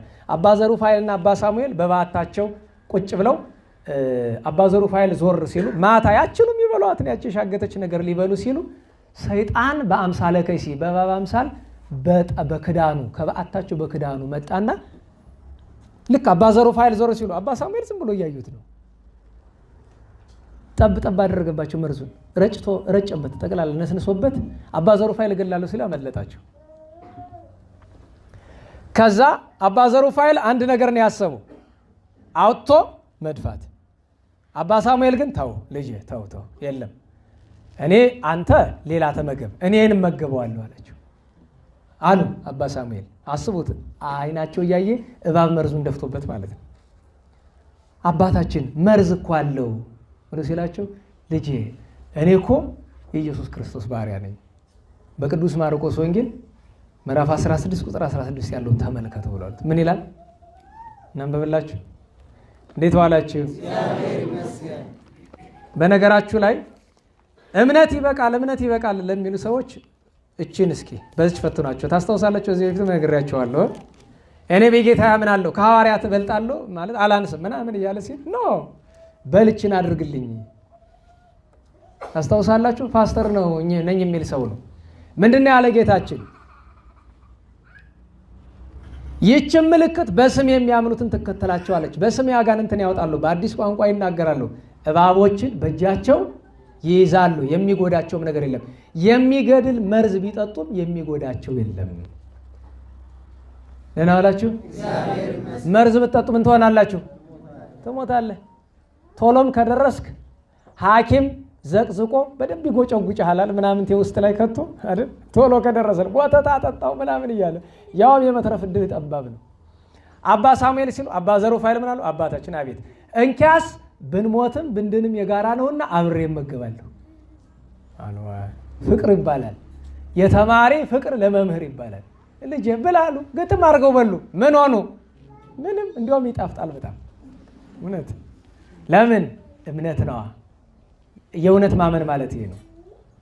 ይሄ እንግዲህ አስቡት፣ መርዝ ላይ ስልጣን ነበራቸው። ኋላ ደግሞ የት ሄዳሉ? ወደ ወንዝ ዳር ሲሄዱ አንድ ስም ያክል አንበሳ ቁጭ ጉብ ብሏል። ዘሩፋኤል ድንግጥ ብሏል። ከዛ አባታችን ይታየዎታል አላቸው። አቤት። ምንድን ነው አሉት። አንበሳ አላቸው። አዎ አይቼዋለሁ። እና ምንድን ነው? እንሂድ ወደ እሱ። አባታችን እሱ ጋር ምን እንሰራለን? እንሂድ፣ ስራ አለን። ለምን? አሞታል። አስቡት፣ እኛ የታመመ ወንድማችን ስሜቱ አይታወቀንም። እሳቸው እንዲህ አባታችን እያዩት ኧረ አላመመውም፣ ሆዱ ሞልቶ እረፍት እያደረገ መሰለኝ ቁጭ ብሎ ነው ያለን። አሞታል ስልህ እንሂድ ዝም ብለን ብሎ አሉት። እሺ ብሎ አባ ሳሙኤል ፊት እሱ ኋላ ደረሱና አንበሳው ሲደርሱ ተጋነ ለቅድስናው ጠጋ ብሎ እዚያው ላይ ሆኖ ተሻሸ። መነሳት ግን አልቻለም። ለምን? እግሩን እሾ ወግቶት መግል ይዞ አብጦ መንቀሳቀስ አይችልም። በል እንብጣለት አሉ። በተው አፈሰሱለት፣ ሕክምና ሰጡት። ተነስቶ አመስግኗቸው ሄደ አንበሳው። አባ ሳሙኤል እንስሳት ተገዝተውላቸዋል። አንድ ቀን ደግሞ ሲሄዱ አንዱ አንበሳ አንዲቱን ድኩላ አርዶ ማለት ገሎ አድኖ ሊበላ ሲል ደረሱ። አቁም የኔ ፈንታ ናት ብለው አሉት። ቀጥ ሸሸ። የኔ ፈንታ ናት አሉ። ስጋው እንዳይመስላችሁ ቆዳውን ነው መጽሐፍ ሊደጉሱበት። ከዚያ በደንብ አድርገው ገፈው ስጋውን ምሳ ነው ውሰድ ቆዳው። ለምን? እሱ ከበላው ብጭቅጭቅ ነው የሚያደርገው። ለቆዳው አይጠነቅለትም። እንደ ሰነፍ አራጅ ይሆንላችኋል በግ ማረድ። የእውነት እንተዋወቃለን እኮ የሚያርዳም ጭ ምናምን እያልክ ሚስትህን እናትን ታስቸግር። ችሎታ እኮ ነው። ክነት የሌላችሁ ሰዎች ማረድ መቻል አለባችሁ። ክነት ያለህ ግን ተጠንቀቅ፣ አያስፈልግህ። እንደዚህ አድርገው እኩሉ ዳባ ይሆናል የሚለብሱት፣ እኩሉ መጽሐፍ ይደጎስበታል። ከዚያ ደግሞ መንገድ ሄዶ በጣም ሲደክማቸው ምንድን ነው የሚያደርጉ? ያጨበጭባሉ። ወደ ዱሮ አናብስት ይመጣሉ። ና አንተ መጽሐፌን ትሸከማለህ፣ አንተ እኔን ትሸከመኛለህ፣ አንተ ደቀ መዝሙሬን ትሸከማለህ ብለው በቃ አስቡት። ሳሙኤል ጻድቅ ዘይጽያን ወትረ ዲበ አንበሳ መፍርህ፣ ዘወትር በአንበሳ ጀርባ በሚያስፈራ አንበሳ ጀርባ ተጭነው ይሄዱ የነበሩ ደገኛ ጻድቅ ገዳማዊ ሰው ናቸው። ታዲያ እኒህ ቅዱስ ሰው ከእመቤታችን ጋር እጅግ አንድነት ወቁ። ውዳሴ ማርያምና ቅዳሴ ማርያም ጥንቱኑ በያሬድ ዘመን የመጣ ነገር ግን በኢትዮጵያ ምድር ተስፋፍቶ ዛሬ እንደምናውቀው የሆነበት ምክንያት አባ ሳሙኤል ናቸው። ምክንያቱም እስከ ሸዋ ድረስ ለስብከት እስከ ታች እስከ ደቡቡ ድረስ አቡነ ገብረ መንፈስ ቅዱስን ለመተዋወቅ በሄዱበት ሁሉ እያስተማሩ ውዳሴ ማርያም እያስጠኑ ነው ሄዱ። ቅዳሴ ማርያም እያስጠኑ ለምን? አባቶቻችን የእመቤታችን ውዳሴ ሲደግሙ በተለይ አባ ሳሙኤል ከመሬት ክንድ ከፍ ብሎ በአየር ላይ ነበር የሚሄዱ። እሾህ ሳይመታቸው ክፋት ሳይመታቸው እሾህ ሳይወጋቸው። ደህና ዋላችሁ። በጣም ስለለመዳችሁት እንደ ተራ ታሪክ ነው የምትሰሙት አይደለም? ውዳሴ ማርያም ትደግማላችሁ? ንገሩኝ እንጂ። ውዳሴ ማርያም የሚደግም ሰው ዋጋው ትልቅ ነው። ግን ደግሞ ውዳሴ ማርያም ለምሳሌ እኛ የቤተ ክህነቱን ለምሳሌ ልንገራችሁ፣ የራሴን ጨምሮ ብዙ ጊዜ በቃላችን አይደል የተማርነው። በቃሉ የሚጸልይ ሰው ይፈጥናል አይደል? ቀለም ይገድፋል። አቡነ ዘበሰማያት ሲሰጥ ለምሳሌ ካህኑ ቅዳሴ መካከል እንደዚህ እግዚአብሔር በሰላም የገባን በሰላም ያወጣን የሞቱትን ይማርልን እንዲህ ብለ ካለ በኋላ ምን ይላል? አቡነ ዘበሰማያት እንበል ይልና አሁን ጥሩ ምን መጣች? በአማርኛ አባታችን ሆይ በሰማያት። እሷ ጥሩ ናት። ግዕዝ የሆነ እንደሆነሳ አቡነ ዘበሰማያት ኦ ስሉስ ቅዱስ ብለህ ዜማ ማምጣት በምን ጊዜ ተብሎ ነው? እሱ ብቻ አይደለም። እግዚኦ መሐረነ ክርስቶስ ሲባል ይፍታህ ይድግ አንጾ ቅዱስ እግዚእነ አምላክ ነው። ከዛ እግዚኦ መሐረነ ክርስቶስ ነው። ትትብዬ ማልፈው ያው ካህን ስላልሆንኩኝ ማለት ስለሌለብኝ ነው። ከዛ በኋላ እግዚኦ መሐረነ ክርስቶስ ብለውን ከሶስተኛው ሳንደርስ በእንተ እግዝእትነ ማርያም። እኔ እውነቴን ነው። ለትዝብ ተመለከትኩኝ። ምን ያደርጋል መሰላችሁ? ዝም ብሎ እንደዚህ ጥርግ ማለት ጣታችሁን ጠረጉ የተባሉ ይመስል። እንዴት ዋላችሁ? እስኪ አብረን እንበል። እግዚኦ መሐረነ ክርስቶስ፣ እግዚኦ መሐረነ ክርስቶስ፣ እግዚኦ መሐረነ ክርስቶስ። እንደዚህ እኮ ነው። አሃ ይቅርታ ልንጠይቅ አይደል እያልን ያለ ነው። መቼ እንበለው ታዲያ? በእንተ እግዝእትነ ማርያም ዛ ባልዮ በገቢ ነው። እግዚአብሔር ይፍታ። ምኑን ይፍታል? ይቅርታ ሳንጠይቀው። እውነቴን ነው። በጣም ያስቸግራል። ምን ይባላል ይሄ? መንቀዥቀዥ ይባላል። የት ሊደረስ ነው? ለዚያ ነው በተለይ ደግሞ የግል ጸሎት እንዲው ይሁን የማህበር ጸሎት በስርዓት አይባልም። እንዲው አናስተው የነሱ ብቻ አይደለም ችግሩ፣ እኛስ ቢሆን። እኔ የሚገርማችሁ ብዙ ሰው ያለው ከጎኔ አንዳንድ ጊዜ ዞር ብዬ ካየሁኝ ጨርሷል ሳይጀመር ገና ሲመስለኝ እኔ ጣትን መነካካቱ ይመስለኛል እነሱ ትልቁ ቁም ነገር ካፍ የሚወጣው ቃል አይመስለኝም። 12 ጊዜ እንበል አይደል የሚል ካህኑ 12 ጊዜ መባል አለበት። ራሱ ማረን ብንለው እኮ የዛን ያክል ፈጥነን መድረስ አንችልም። ውዳሴ ማርያምን በስርዓት የሚጸልይ ሰው ዋጋ ያገኛል። ደህና ዋላችሁ። አባ ሳሙኤል ከመሬት ከፍ ካሉ እኛ ለምን አቃተን? በትክክል አለመድገማችን ሌላ ትርጉም አለው የለውም። እሱ ብቻ አይደለም። ቅዳሴ ማርያም ሲጸልዩ ከቤታቸውም ይጸልዩታል፣ በቅዳሴ ጊዜ ይጸልዩታል። ከቤታቸው ሲጸልዩ በአታቸው ተነቅላ 1 ክንድ ወደ ላይ ትላለች። አስቡት፣ ከነ በአታቸው ለምስክርነት። አንድ ጊዜ እንደውም ቤተክርስቲያን እዛ ዋልድባ ቤተክርስቲያን ውስጥ እሳቸው እየቀደሱ ልክ አኮቴተ ቁርባን ዘግዝእትነ ማርያም ድንግል ወላዲተ አምላክ የሚለው ሲደርስ ሙሉ ቤተክርስቲያኑ ከናጸዱ ተነስቶ ያውቃል። ደህና ዋላችሁ። አስቡት፣ በህልምም እንኳን አይታሰብም። እንዲህ ያለ ታምር በጣም ግሩም ነው። እመቤታችን ደስ ስላላት ስጦታ አይደለም። ለምሳሌ ስጦታ የምትሰጠው ለሰው ምንድነው? እመቤታችን ምን አደረገች? ወዳጄ ደስ ስላሰኘኝ ስጦታ ልሰጥ ነው አለቻቸው። ምን ሰጠቻቸው? እንቁ፣ ነጭ እንቁ እና ነጭ ዕጣን። እንቁ ግን የምድር እንዳይመስልህ ከሰማይ የመጣ። አሁን አስቡት፣ አሁን ዳይመንድ እንዲያው እችን የምታክል ብዙዎቻችሁ ልብ ስለሌላችሁ አሁን ይሄን ያክል ዳይመንድ አለ እንዲህ ዓለም ላይ አይገኝም እኮ። እችን የምታክል ናቸው አብዛኛው። እችን የምታክለው ራሱ አሁን የኔን አጽቀ የምታክለው ስንት ነው የምትሸጥ? $100 ሚሊዮን ነው የምትሸጠው። ያ ግን የገንዘብ ጉዳይ አይደለም። ሰማያዊ እንቁ እና ሰማያዊ ነጭ ዕጣን አምጥታ ሰጠቻቸው። እሱ ብቻ አይደለም። ማሕሌተ ጽጌ ሶበአተቦ ለማይ በቅዳሴ ኪን ዘይጼልይ ረሰዮ ህብስተ ሳሙኤል ጽጌ ሃይማኖት ዘአቅለዋሊ ምሕረተ ወፍታ። እሱ ጸሎት ነው፣ በኋላ እንመጣበት። አባታችን አባ ሳሙኤል እንጀራ ቢያጡ ደቀ መዛሙርቶቻቸው ቢርባቸው ውሃውን ቢጸልዩበት ቅዳሴ ማርያም ቢደግሙበት ነጭ ህብስት ሆነላቸው። ያንን ተመግበውታል። ከዚያ ምን አለ? ምሕረተ ወፍታ ለተአምርኪ እህሊ። እመቤቴ ተአምርሽን አመሰግድ ዘንድ በተአምርሽ የሚደረገውን ምሕረት፣ ቸርነት፣ ፍትህ እናገር ዘንድ ስራይ ኃጢአቴ በደሌን ይቅር በይ ወጸብእ አቅልሊ ጭንቄን አቅይልኝ እስመ ኩሎ ገቢረ ማርያም ተክሌ። ሁሉን ማድረግ የሚቻልሽ የካህሌ ሁሉ እናት ነሽና ብሎ ደራሲ አባ ጽጌ ድንግል ለምኗል፣ አመስግኗል። ስለዚህ እመቤታችን ከመውደድ የተነሳ እንዴት ተደረጉላቸዋል። አባ ሳሙኤል ግን እንደዚህ ብቻ አይደለም የተደረገላቸው። አንድ ገዳማዊ ቅዱስ ጋር ሲነጋገሩ እስቲ ምስጢር እንገሩኝ አላቸው። ወንድሜ አላቸው። አቤት። እኔ ላለፉት 12 ዓመታት በሰማይ ከ24ቱ ካህናት ሰማይ ጋር አጥኛለሁ አሉ አባ ሳሙኤል። ደህና ዋላችሁ። አስቡት፣ እግዚአብሔር ወደ ሰማይ እመቤታቸውን ወደ ሰማይ ወስዳቸው ለ24ቱ ካህናት ሰማይ 25ኛ ሆነው ስብሐት ወክብር ለስሉስ ቅዱስ ይደሉላል። ከዚያ መላእክት ምን ብለው ይመልሳሉ? ይደሎሙ ለአብ ወወልድ ወመንፈስ ቅዱስ። ቀጥሎሳ አብ ወወልድ ወመንፈስ ቅዱስ ስሉስ ሩይ ኩሎ ጊዜ ይእዜኒ ወዘልፈኒ ወለዓለመ ዓለም። እዚያ መልሱ ምንድነው? አሜን ነው። እንዲህ ያሉ ልዩ ነው ምስጋናው። እንዲህ ተደርጎላቸዋል። እሱ ብቻ አይደለም። ከጸሎታቸው ሁሉ በጣም የሚወዱ ዳዊትና የዮሐንስ ራእይን በጣም ይወዱ ነበረ። ዳዊትን በቀን 5 ጊዜ መላልሰው ይጸልዩታል። የዮሐንስ ራእይን የቻሉትን ያክል ይመላልሱታል። እና አንድ ቀን አንድ ብሩህ መልአክ የሚመስል ሰው መጥቶ ሲጸልዩት ዮሐንስ ራእይ ሲያነቡ ፊት ለፊት ታያቸው። ደንግጸው ወዳጄ እንዲህ ግርማ የሚያስፈራ ማነህ አሉት። እኔ የጌታ ወዳጄ ተባልኩ ዮሐንስ ነኝ፣ ስታነበው ደስ አለኝና መጣሁኝ። ስለዚህ ነው ሲነበብላቸው ይመጣሉ። ደስ አለኝና መጣሁኝ። ባረካቸውና ከማረገው በፊት እንዲያው የጌታ ወዳጄ ተባልክ ንጹሕ ድንግል ዮሐንስ አንድ ጥያቄ ልጠይቅህ እባክህ ብሏል። ጠይቀኝ እመልስልሃለሁ።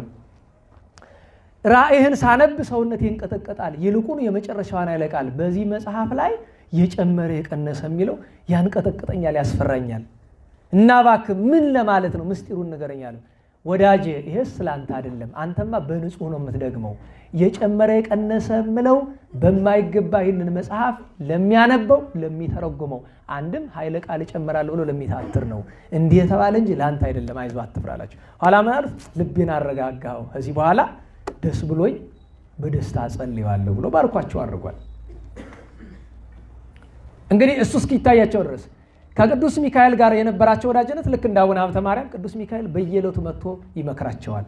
እንዲህ ብታደርግ እንደዚህ ይሆንልሃል፣ እንዲህ ብታደርግ አባቶቻችን ምን ይላሉ? እንደ መልካም ወዳጅ ወይ መልካም አባት ልጁን ልጄ እንደዚህ ብታደርግ እንደዚህ ይሆንልሃል፣ እንዲህ ብታደርግ እንዲህ ይደረግልሃል እያለ እና አንድ ቀን አባ ሳሙኤል በበዓታቸው ሲጸልዩ ቅዱስ ሚካኤል ከፊት እየመራ ከኋላ ቸነፈር ተሰብስቦ ይሄዳል። ቸነፈር ታውቃላችሁ?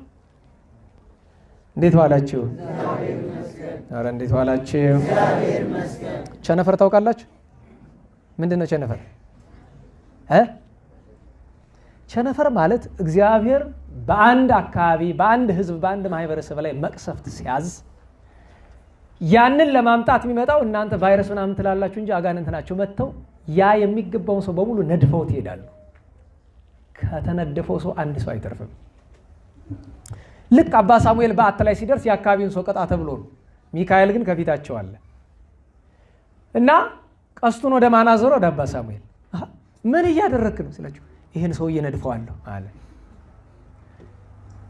አጋንንት ናቸው እኮ እንደዛ የሚያደርጉት። ግን ቅዱስ ሚካኤል አሁን ቅዱስ ሚካኤል አጋንንት እንዴት መራቸው ይላል አንዳንድ ሰው። አይደለም ወደው ነው ቅጣት ወደሚገባው ቦታ እግዚአብሔር ካዘዘው እዚህ ቦታ ብቻ ነው የምትቀጡ፣ ሌላው እንዳትነኩ ብሎ ትእዛዝ ለመስጠት ነው የሚመጣው ሲሉ ታው እሱን አትሞክሩት፣ የባሰ መጥፊያ ነው የሚሆናችሁ፣ ተውት።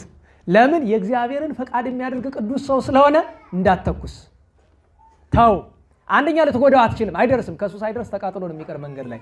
ጸሎቱ አያስቀርባችሁም ታው ብሎ ከዛ ሲሄዱ ሌላ መነኩሴ ያገኘው እዚያ ዋልድባ ውስጥ እኮ ነው። ይሄ መነኩሴ ግን ሰነፍ ነው፣ አገልግሎት አይወድም። ይህን ግን ልምታው ሲል ሚካኤል ምን አለ? በለው እሱንስ አቀመሰው። በማግስቱ ተቀበረ፣ ሞተ፣ ተቀሰፈ ማለት ነው። አገልግሉ እና አገልግል። ሰነፍ አይወድም እግዚአብሔር፣ ብርቱ ነው የሚወድ እግዚአብሔር በቸርነቱና እንግዲህ አባታችን የአባ ሳሙኤልን ነገር እንዲህ እያሉ ማንሳት መናገር ይቻላል። እግዚአብሔር በቸርነቱ ለእኒህ ጻድቅ በጣም ብዙ ቃል ኪዳን ሰጥቷል። ከሁሉ ቃል ኪዳናቸው በጣም በከፍተኛው በጣም የሚደነቀው ዋልድባ ገዳምን እንደ መሶብ ተሸክመው አንስተው ቃል ኪዳን ተቀብለውባታል። ረድኤት በረከት አግኝተውባታል። ብዙ ቸርነት አግኝተውባታል እና ዋልድባን መርገጥ በጣም መልካም ነው። ነገር ግን ከዋልድባ ጋር ተያይዞ አንዲት ነገር ሳረሳ ልንገራችሁ። የዋልድባን ቃል ኪዳን መጫወቻ የምታደርጉ ወጣቶች አላችሁ። ዋልድባን የረገጠ የ40 ቀን ይሆናል የሚል ቃል ኪዳን አለ መኖሩን። ነገር ግን አንድ ነገር ወቅ፣ ንስሐ ሳይገቡ ዋልድባን ረግጦ የ40 ቀን መሆን አይገኝም። በማይገባ ሄደ የ40 ቀን ሰዓቱን የምትሆነው የ40 ዓመት ኃጢአት ተጨምሮልህ ትመጣለህ። ደጋግሜ እናገራለሁ። ዋልድባን ለማፍረስ ሲያርሱ የነበሩ ወታደሮች አሉ አይደለም?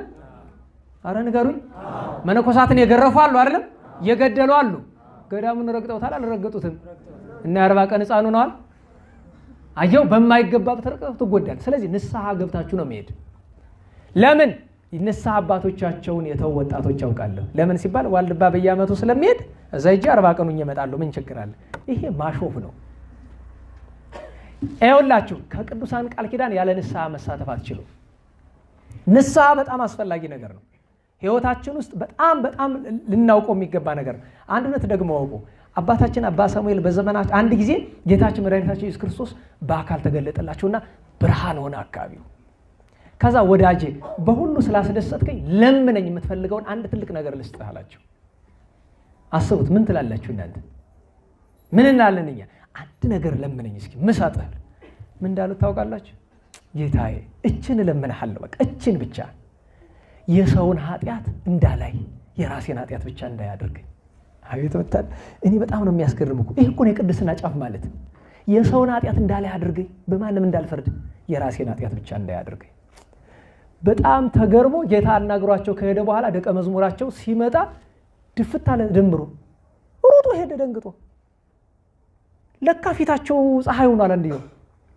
ከዛ ገብቶ ጌታዬ በሰው ፊት የሚታይ ነገር ምን ያለ ኧረ ሰውርልኝ ባክሉ ለማኑ ሰወረላቸው። ይህም የጻድቃን ልማዳቸው ነው፣ ትትና እና አባቶቻችን እጅግ ብዙ ደግነት መልካምነት ያላቸው። እንኳን ሌላ ውሃ ቀድተው ሲመጡ አባታችን አንድ ጊዜ መንገድ ላይ በትልቁ ቅል ተሸክመው ሲመጡ አቀበቱ እንዴት አድርገው ይወጡት ቢሉ አልሆንላቸዋል። ቁጭ አሉ።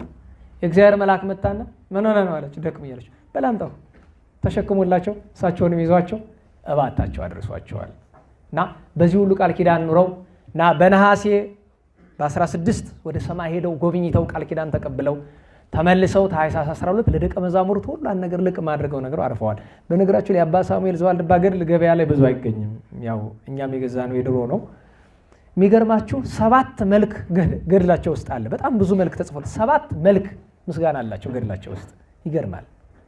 በብዙ የተወደዱ የተወደሱ ናቸው። እና መጽሐፍ ምን ይላል? አባ ሳሙኤል ዛሬ ሊቃውንት ብእሲ ኄር፣ ቸር አባት ቸር ሰው፣ ብእሲ የእግዚአብሔር ሰው፣ ለአሕዛብ መምህር፣ በቅድሜከ ዮም ትክበር ነፍሴ፣ ዛሬ በፊትህ ሰውነቴ ትክበር። እግዚአብሔር አምላካችን የአባ ሳሙኤልን በረከት ያሳድርብን። የጻድቃን መከራቸው ብዙ ነው። አጭር ነገሩ አባ ሳሙኤልን ሌሎችንም ጻድቃን ብትመለከቷቸው ብዙ መከራ ተቀብሏል። ጻድቃን ማለት እውነተኞች ማለት ነው። ስለዚህ አጭር ነገር ልንገራችሁ። ክርስትና ማለት በሌላ አነጋገር መከራ ማለት ነው።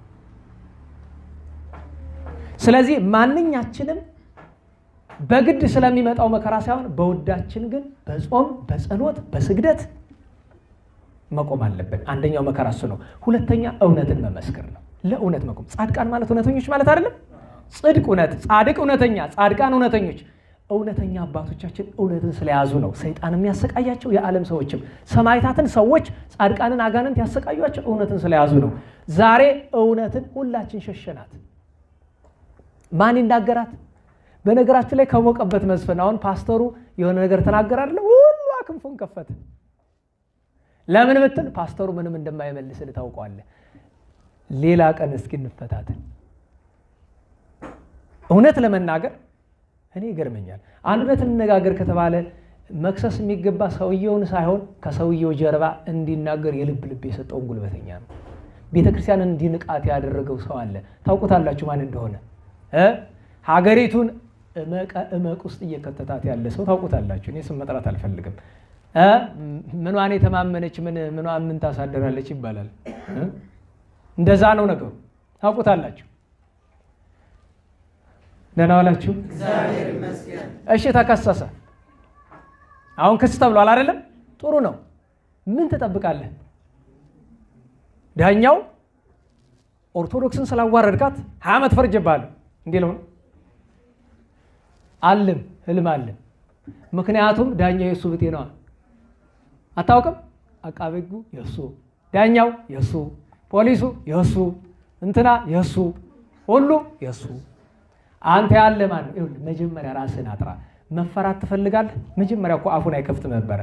ኦርቶዶክሳዊነትን አጽንተህ ወንድ ሆነ ብትቆም ኑሮ ወገብ የታጠቀ ሱሪህ በደንብ የታጠቀ ቢሆን ኑሮ አይደፍርህም፣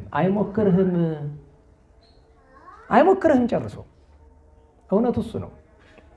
ፍርድ ቤት ምናምን እኔ ይገርመኛል። አባቱ ዳኛ እንዲሁ አባቶቻችን እኮ አባቱ ዳኛ ልጁ ቀመኛ ይላሉ አይደለም? ያችኛውን ታውቁታላችሁ? መፋረጃው ገደል የምትለው ምንድን ናት? ዳኛውም ዝንጀሮ መፋረጃው ገደል በየት በኩሉ ነው ይነገራል በደል አሉ። ለማን ነው ሄዳ ቤት የምትል? ይኸውላችሁ አሁን እኔ የምመክር ክርስትናህን አጽና። እውነተኛ ክርስቲያን አታስመስል። አስመሳይ ክርስቲያን አትሁን። አትመጻደቅ። ወይ ዝም በል ወይ ነውትን ተናገር። የፌስቡክ አርበኛ አትሁን። መጀመሪያ መሬት ላይ ክርስትና አኑረው። መጀመሪያ ክርስቲያን ያኔ የእግዚአብሔር ጸጋ እንድትፈራ ያደርጋል። ወንድነትን ያመጣል። ትናንት አባቶቻችን እንደዚህ ነበሩ። ማንም አፉን አይከፍትም። እሱን ማወቅ አለብን፣ ማስተዋል አለብን። እሱ ነው መድኃኒቱ እንጂ እዛ ሄደህ የመጨረሻ ቢቀር ምንድነው በቃ ሶሪ ይላል። ደህና ዋላችሁ። እግዚአብሔር ይመስገን። ሙልጭ አድርጌ ገርፍህና መጨረሻ ምን እላለሁ? ሶሪ አለቀ፣ በቃ ተዘጋ። ስጥና ይልሃል ያገሬ ሰው። ተዘጋልህ። እኔ ቆይ አይደለም ፍርድ ቤት የሚከሱ ምን ፈልገው ነው? በገንዘብ እንዲቀጣ። ገንዘብ ምንድን ናት? እያጠረገረገ እየሰደበ ገንዘብ ይሰጣል ከፈለግ። የዚህ ሁሉ ችግር መነሻ ሰውየው አይደለም። የዚህ ሁሉ ችግር መነሻ አንተ በቁም መሞትህ ነው። አንቺ በቁምሽ መሞትሽ፣ እኔ በቁሜ መሞቴ ነው። መከባበር ጠፍቶ የለ? ደህና ዋላችሁ። ትከበራለህ። ኦርቶዶክሳዊነት ይከበራል። ለምን የማይከበር ይመስላል? አንተ ስለሞትክ ነው። ሰው ሁሉ መጀመሪያ አንተ ለሀገር ትተርፋለህ ኢትዮጵያን ታቆማለህ ብለህ የምትጠበቅ ኦርቶዶክሳዊ ሞተሃል እኮ በቁም የለም ምንም የለም እኮ። እኔ ስለ ቫዮለንስ እያወራሁ አይደለም፣ ሁከት ፍጠር ምናምን አይደለም። ደህና ዋላችሁ። ወንድ ሁከት መፍጠር ያስፈልገዋል? ንገሩኝ። ዝም ብለህ ስትታይ እኮ ትፈራለህ። ወንድ ነህ፣ ወንድ ሁን፣ ክርስቲያን ሁን፣ በቃ ዝም ብለህ ስታይ ትፈራለህ እኮ። በቃ ተከበር፣ የምትከበሩ ነህ፣ ተገኝ፣ አትሙለጭለጭ፣ ወሬ አታብዛ፣ ሰው አትከተል፣ ከምንም በላይ ሰው አትከተል። በዚህ ሰሞን የዩቲዩብ መሸቀያ የፌስቡክ ተከታይ ማብዣ ሰዎች ሲያረጉት ሳይ ይገርመኛል። ጸጥ ብሎ ኖሮሎ አሁን መጥቶ አሞቀበት እንደዚህ ነው ተደፍረናል ምናምን ተነሳ ይላል። ምን እንደምትነሳ ተነስተህ የት ልትሄድ? አሁን ተነሳ የሚል የት ሊወስድ ነው? እግዚአብሔር አምላካችን ማስተዋሉን ይስጠን። ለሱም መድኃኔ ዓለም ይሄ የቆሸሸ አፉ የቆሸሸ አይምሮውን እግዚአብሔር እንደው እድሉን ሰጥቶት ለንስሐ ያብቃው። ለምን ብትል ሲፈልጉ አንዱ መጥቶ ኢትዮጵያን የሰራች እኮ ኦርቶዶክስ ናት ምናምን ይላል። ይሄ ሰውዬ ትናንት እንደዚህ ሲል ነበር አይደለ? ሞቅ ሲለው ደግሞ ይሰድባል። ትናንት ይሳደቡ ነበር እንደዚህ ደፍረው አልነበረም። ዛሬ ልብ ልብ የሰጠው ማን ነው ታውቀዋለህ። ስለዚህ አንተም ወደ ልብ ተመለስ ለማለት ያክል ነው። እግዚአብሔር የጻድቃንን በረከት ያሳድርብን። ስለዚህ ለእውነት ጻድቃን ለተጋደሉላት እውነት ራሳችንን እናዘጋጅ፣ መከራም ከመጣ ለበረከት ይሆንልናል ለማለት ያክል ነው። ዛሬ እንግዲህ አንቂጦስና ፎጢኖስ ዓመታዊ በዓላቸው ሰማዕታት ናቸው። ቅዱስ ቂርቆስ ዳግማዊ እናታችን የቅድስት ክርስቶስ ሰምራ ልጇ ዓመታዊ ወደ ብሔራውያን የተነጠቀበት ዓመታዊ በዓል ነው። እናታችን ቅድስት ክርስቶስ ሰምራ መስከረም 24 ቀን ወደ ደብረ ሊባኖስ ሂዳ ሴቶች ያሉበት ቦታ ወንድ ስለማይገባ ከበር ትታው ሄደች። ጨክና ስለ እግዚአብሔር ፍቅር ጨክና ትታው ሄደች። ሕፃኑ ሲያለቅስ ቆየ። ከዚያ እግዚአብሔር ባወቀ ታኅሳስ በገባ በ12ኛው ቀን ወደ ገነት እግዚአብሔር ነጥቆታል። ታሪኩ ግን ዕለቱን ወሰደው ይመስላል ሲነገር፣ ግን ዕለቱን አይደለም ቆይቷል፣ በኋላ ነው። ዛሬ የሚታሰብበት ምክንያት ለምን እናታችን ደብረ ሊባኖስ የገባች መስከረም 24 ቀን ነው። ስለዚህ እሱ ዛሬ ነው። አንቂጦስና ፎጢኖስ በብዙ መከራ የተቀበሉ ናቸው። አንድ ምስጋና ነበረ፣ ሰዓት መሽቷል፣ እሱን እንግዲህ ማውሳት አንችልም። በተረፈ ዛሬ ቅዱስ አልአዳድ የሚባል ጻድቅ የሮም ንጉሥ ብዙ አይታወቅም፣ ዓመታዊ በዓሉ ነው። እነ አባ ነድራ እነ ቅዱስ ዮሐንስ ታማኔ ከቅዱስ ሚካኤል ጋር 3 ደቂቅን ዛሬ ጉባኤ ነው። በብናጥስ ምክንያት ንስሐ የሚባል አያስፈልግም ብሎ የተከራከረ ብናጥስ የሚባል መናፍቅ ነበርና እሱን ያወገዙበት ቀን ዛሬ ቤተክርስቲያናችን አክብራለች። ሌሎችም የቅዱሳን በዓላት ነበሩ። በ4 ነው አልተገናኝተን የነበረው። ደህና ዋላችሁ። ህብስቱ ተሰጥቷል። እውነት ይበላችሁ እንዳይሆን እንደ መባነን ብላችሁ ቀና ብላችሁ አዎ ስትሉ የበላችሁ እንዳይሆን። በ5 እናታችን ቅድስት አውጋንያ፣ አባታችን አባ ገብረ ናዝራዊ ድንግል፣ ሰማዕቱ ቅዱስ ፍቅጦር ዘሀገረ ሻው፣ እነ ቅዱስ ፊልጶስ፣ እነ ቅዱስ ናሆም ዓመታዊ በዓላቸው ነበር። በተለይ እናታችን ቅድስት አውጋንያ አንድ ቀን እንተርካለን። በ6 እናታችን ቅድስት አርሴማ፣ አባታችን አብርሃም ሶርያዊ፣ ስሞን ጫማ ሰፊው፣ እንጣሊዮስ። በ7 የነቢያት ስብከት ሁሉ ዕለተ ስብከት ይባላል፣ ስብከተ ነቢያት። አባ ዳንኤል ዘገዳመ ሲያት፣ አባ ማቴዎስ ነዳይ ዓመታዊ በዓላቸው ነው። የጌታችን ከንዑሳን በዓላት አንዱ እሱ ነው። በ8 ታኅሳስ 8 ቀን በጣም ብዙ በዓል ነበረ፣ ወደ 12 ያክል በዓል። ከነዚህ መካከል አባታችን አባ ያሮክላ፣ አቡነ ተክለ አልፋ የዲማው፣ አባታችን አባ ሳሙኤል ዘደብረ ቀለሞን፣ ቅዱስ ዮሐንስ ዘደማስቆ፣ አቡነ እስትንፋሰ ክርስቶስ፣ ጻድቁ አባታችን አቡነ ኪሮስ፣ አባ ሴት፣ አባ ሙሴ የድባው። እነዚህ ሁሉ 4ቱ ልደታቸው ነው። ከነዚህ ሁሉ በዓላት መካከል 4ቱ ልደታቸው። እናታችን ቅድስት በርባራና ዮልያና። ቅድስት በርባራ ማለት ያቺ እናት ናት። ያው ብዙ ቅድስት አርሴማ ይላል፣ ግን ቅድስት በርባራ ማለት እሷ ናት። ቅድስት በርባራ ናት፣ ቅድስት አርሴማ አይደለች። ቅድስት አርሴማ ሌላ ናት። ስለዚህ ቅድስት በርባራና ዮልያና፣ እናታችን ቅድስት እንባ መሪና፣ ቅዱስ ገብረ ማርያም ለዝክረ ቅዱሳን አባት መሰረት አድርገን የምናከብረው አባታችን ቅዱስ ገብረ ማርያም። እነዚህ ሁሉ ዓመታዊ በዓላቸው ተከብሯል። በ9 ቅዱስ በአሚን፣ በ10 ታላቁ ሊቅ ቅዱስ ሳዊሮስ፣ ሌላኛው ደገኛ ሊቅ ሰማዕትና ሐዋርያ ቅዱስ ኒቆላዎስ ዓመታዊ በዓላቸው ነበረ። አባ ጠዋሽ ሕጹዕ ጃንደረባ ነው። እናታችን ቅድስት ሱርስት። ከዘመናችን ቅዱሳን ደግሞ አባ ገብረ ክርስቶስ ወይም በእኛ አጠራር አቡነ ኤዎስጣቴዎስ ኢትዮጵያዊ። ኤዎስጣቴዎስ የድሮውን ጻድቅ አይደለም፣ ኢየሩሳሌም ሄደው የዛሬ 40 ምናምን ዓመት የተሰወሩት አባት ዓመታዊ በዓላቸው ነው። አባ ኤዎስጦስ ታውቋቸዋላችሁ፣ ዝምተኛ መነኩሴ። በዚያ መከረኛ ፌስቡክ ሁሉንም ለመተረክ ሞክረናል። ሌሎችም በዓላት ነበሩ። እነ ተላስስ እና አላዛር ከኢራቅ ኢራቃውያን ሰማዕታት ናቸው። ተላሰስ እና አልዓዛር የጥንቷ ባቢሎን።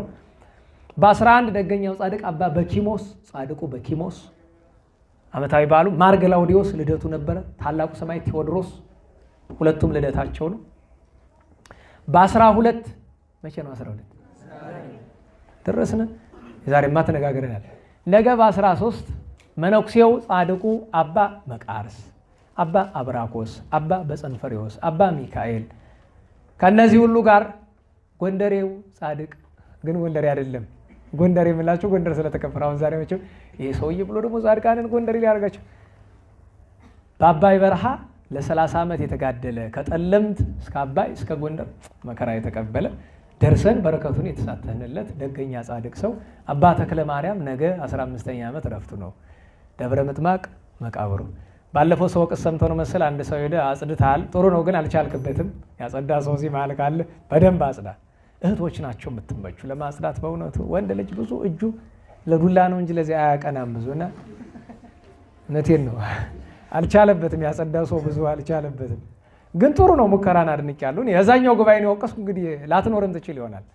ለሁሉም ነገ በዓል ነው። በእውነቱ በረከታቸውን አጽማቸውን አለበት ስፍራ ሄደን አዝናለሁ በጣም። እኔ በነገራችሁ ላይ እየተደረገ ባለው ነገር ሁሉ አዝናለሁ። አሁን ነገ እሑድ ሩጫ አለ አይደል?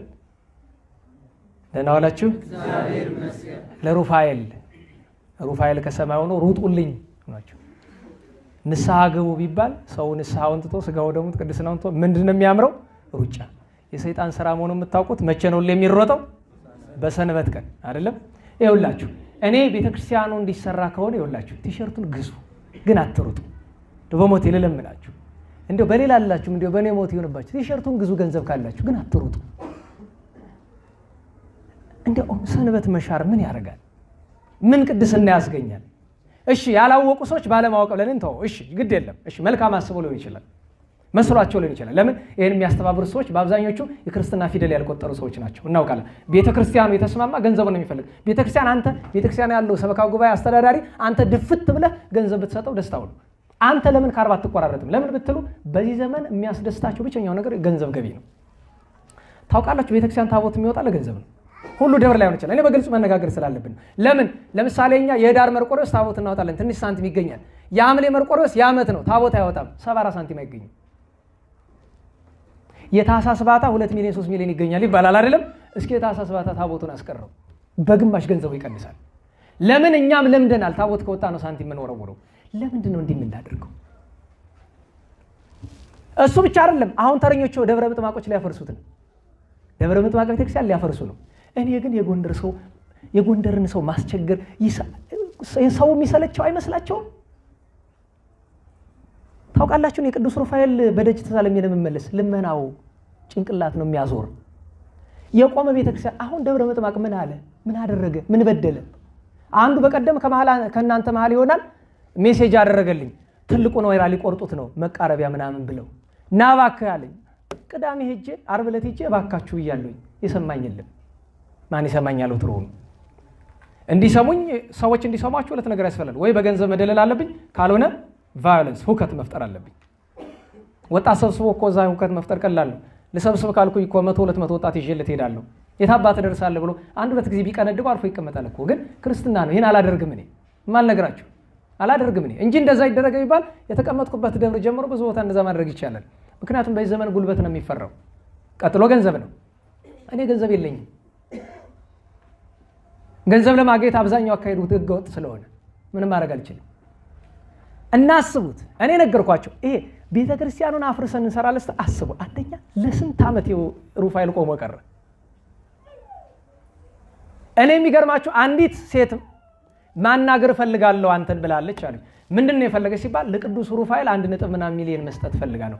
ምን አልኩኝ? ከኔ እንዳታመጧት፣ ምክንያቱም እኔ ለገዳማት እንድትልክ ስለማደርግ ቤተክርስቲያኑ የሚሰራበት አቅም ያጣል። ስለዚህ ሂድ በራሷ ትስጥ። እኔ ትስጣ አላውቅም፣ ግን እንደዛ ብዬ አላናገርኳትም። ካናገርኳት የራበው የጠማው እያለ በጥጋብ ለፈረሰ ስፍራን አልሰጥም። ምክንያቱም ሩፋኤል የፈረሰበት ምክንያት ጥጋብ ነው፣ ሌላ ምንም ምክንያት የለውም። አሁንም ደብረ ምጥማቅ የሚፈርስበት ብቸኛው ምክንያት ጥጋብ ነው። ጥጋብ። ህዝቡ በምን ይመራል? ህዝቡ የሚገርማችሁ ደብረ ምጥማቅ የካህናቱ ደሞዝ ብታዩት ለቁርስ ለምሳ እንኳን አይሆንም። ካህን እያስራቡ ዲያቆን እያስራቡ ምንድነው? ከዛ ደግሞ አጸድ ለማፍለስ ነው። አይታችሁት ከሆነ እንደደረም አጸዱ ከቤተክርስቲያኑ ጥግን ያለው ሲያሰፉት እሱ ብቻ አይደለም የአባ ተክለ ማርያም መቃብር ለማፍለስ ነው። የጻድቁን መድኃኔዓለም ያፍልሳቸው። እኔ ለምንም አይደለም፣ ገና ሳያደርጉት ነው። መድኃኔዓለም ከክፋታቸው ያፍልሳቸው። እኔ ለምንም አይደለም። በጣም ክፎች ናቸው፣ ግን ያፈቅዳቸውን ያደርጉ። እኔ ምን አገባኝ? በአንድ ጎኑ ሳስበው አደባባይ ኢየሱሶች እንደተሰለፉ አይደል ያሉ ምንም ያለ ለቤተክርስቲያን ለማፍረስ ነገርያቸዋለሁ። ባለፈው ምን ሆናችሁ ነው ስላቸው ቆርቆሮ እያፈሰሳሉ። እኛ እንቀይርላችሁ ስላቸው መቅለስለስ። ምክንያቱም ዓላማቸው ማፍረስ ነው፣ ሌላ ምንም ዓላማ የለም። ሁሉም የሚፈልገው ምንድነው? ማፍረስ ነው። እና ስለዚህ እኔ ቤተክርስቲያኑን ማገዝ ፈልጋችሁ ከሆነ ሩጫውን አትሩጡ። ገንዘብ አይደል የተፈለገ? ደህና ዋላችሁ። በሩጫ ምን ይገኛል? ገንዘቡን አይደል የፈለጉት? በቃ ቲሸርቱን ግዙላቸው፣ እንዳትለብሱት ግን ወስዳችሁ በክብር አስቀምጡት። በቃ ገንዘብ አይደል የሚፈልገው? እንደሱ አድርጉ። በቃ ሌላ ምን እናድርግኛ? ተነጋግረን መደማመጥ አቃተን እኮ። ቤተክርስቲያን እዚህ ሁሉ ችግር እያለች አሁን ህንፃ እያፈረስክ የምትገነባበት ጊዜ ነው። መቼ ነው የሚነቁት? መቼ ነው ከዚህ ነውር የምንወጣው? እና ብናስተውለው ጥሩ ነው። ለሁሉም ነገር አባ ተክለ ማርያም ነው። በ14 እናታችን ቅድስት ነሳይት፣ ቅዱስ መርምህናም፣ 170 ሺህ ሰማዕታት ማህበሩ፣ እናታችን ቅድስት ሳራ፣ አባ ማቴዎስ፣ አባ አሞኒዮስ፣ ሌሎችም ቅዱሳን አሉ። በ15 ቅዱስ ጎርጎሪዮስ ዘአርማንያና አቡነ ኤዎስጣቴዎስ ጻድቁ አይታወቅም እንጂ በዓላቸው ነው። ባህረ ኢያሪኮን የተሻገሩበት ቀን በ15 ነው የሚከበር። በ16 ቅድስት እናታችን ፍቅርተ ክርስቶስ ቅዳሴ ቤቷ ይከበራል። ቅድስት ፍቅርተ ክርስቶስ። በተረፈው ነቢዩ መስፍኑ ቅዱስ ጌዲዮን ዓመታዊ በዓሉ ይከበራል። ማርያም እህተ ሙሴ ዓመታዊ በዓሉ ነው። በ17 ቅዱስ ሉቃስ ዘአምድ የኢራን የፋርስ ጻድቅ ሰው ነው። ቅዱስ ሉቃስ ዘአምድ። በ18 አቡነ ሰላማ ከሳቴ ብርሃን ሲመታቸው ነው። ሐዋርያው ቅዱስ ቲቶና ሐዋርያው ቅዱስ ቶማስ ዓመታዊ በዓላቸው ነው። በ19 የዛሬ ሳምንት የምንገናኘው በሊቀ መላእክት በቅዱስ ገብርኤል ዓመታዊ በዓል ነው። ያን ቀን ስንክሳርን የጻፈው ቅዱስ ዮሐንስ ዘቡርልስ እና የስነ ኢየሱስ ጻድቁ ያዕቆብ ዘግሙድን የመሰረቱት አባታችን ጻድቁ አባ ስነ ኢየሱስ ዓመታዊ በዓላቸው ነው። እግዚአብሔር አምላካችን ሁላችን የዚያ ሰው ይበለን። ለምስጋና እንነሳ።